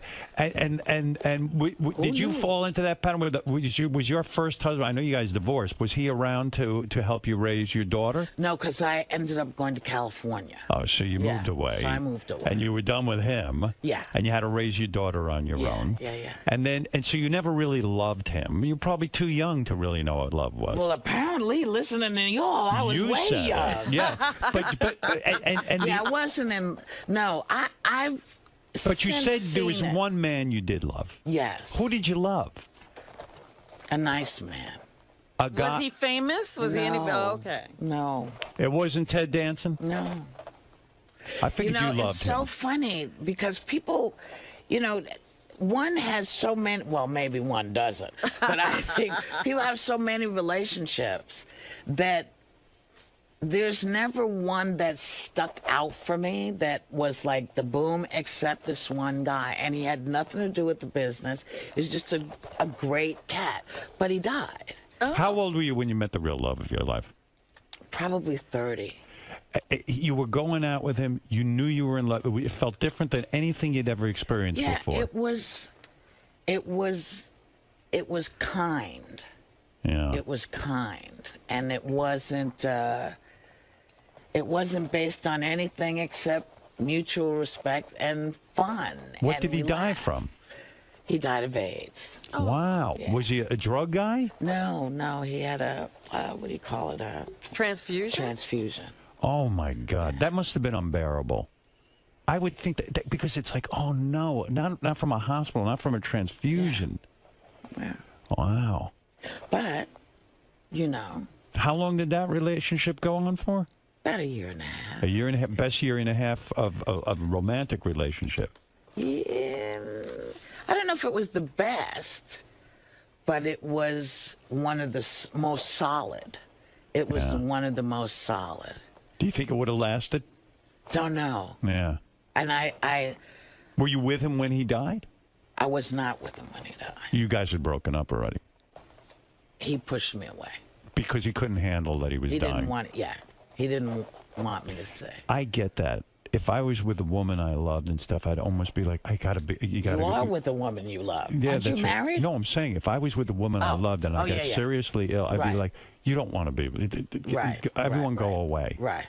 Do you know what I'm saying? Yeah. You would do that, Howard? Well, of course, everyone would have to stay with me. But I understand that, but that must have hurt you tremendously. Yes. I understood. I got it, but I didn't like it. Yeah. But, that's when somebody says this is what I need, then you got to go, okay. Yeah. Wow. How sad. No. Did you go to his funeral? No. He did not have a funeral. What do you mean he didn't have a funeral? He did not want a funeral. Wow, this is some guy. He was pretty great. He was a pretty great guy. That's macho. No funeral. He's like, look, How do you not have a funeral? I mean, you mean just somebody puts you in the ground? That's it? No, you're scattered. Oh, I see. Yeah, you just get blown away. Wow. It was good. And it should not make anybody sad. This was a guy who lived a great life, the life that he wanted to live, and he was a great man for me, and I had a great time with him, and I have nothing but happy when I think about him. Were you early on a phone sex operator? Once, yeah. Can you make money doing that? I don't know if you can now. You would get on with guys. You went to work at a place where you would... No, you do it from home. You do it from home? You did it from home, yeah. How many calls would you take a day? In the evening, never in the day. Maybe 40. Could you make decent bread doing that? Not really. Not really. And guys would call up, and what you keep? And women. And the trick is to keep them on the line as long as you can. Yeah. Women call? Yeah. You would be oh my goodness, you would be so surprised. I like when Robin acts like she doesn't call phones. So good. I talked to Whoopi, actually. See, but you know what it is most of the time you would think that it was really about the sex. Yeah. But people are calling because they're lonesome. And they want a connection. And they just want a connection. So you would have to talk dirty to them. No, you would just have to talk. It. No, Howard, if I said, baby, I want to fuck your brains out, what are you going to say to me? That? No, I'm probably just lost my job. But Whoopi, if I say to you, your job... If you call and you called the line and that's what you did, yes. But what I'm saying to you is, shockingly, 98% of the people that called were not looking for sex. But wait a second. If I call up phone 6 and I say, hey, baby, I'm there. I'm a guy. I want to jerk off. Hey, baby. Hey, what's happening over there? What's happening over where you are? Well, I got my penis in my hand. Wow. That's pretty pathetic, actually. But you should see it's about an inch. But baby, what are you wearing right now? What do you think I'm wearing? I think you're naked right now. I could be. Oh, you are a tease. You're a temptress. Do you think so? Oh, absolutely. Oh, yes. Now, don't forget to include your credit card in this. Oh, yes, transaction. right. Yeah, you always got to make sure you do that. Oh, wait a second, baby. Are you the woman from The Color Purple and Ghost? Oh, yeah. Hello? Oh, hey. Oh. When you must have heard some disgusting things at that job. I'm trying to think. You know what? I don't think so, actually, because it would stick in my head. What sticks in my head is how sad it was. I would think the word. That made me sad. It did make you sad. It made me sad. Is that why you quit? I quit because it just wasn't working for me. You've worked at a funeral parlor, too, right? I worked at a funeral parlor. Did you handle the dead? Yes, I did. You made them up, right? You were a makeup artist. Is that the freakiest thing ever? It's not. When you get the young ones, that's what freaks you out. I mean, kids. Yeah. Oh my God. That's the one you don't want. But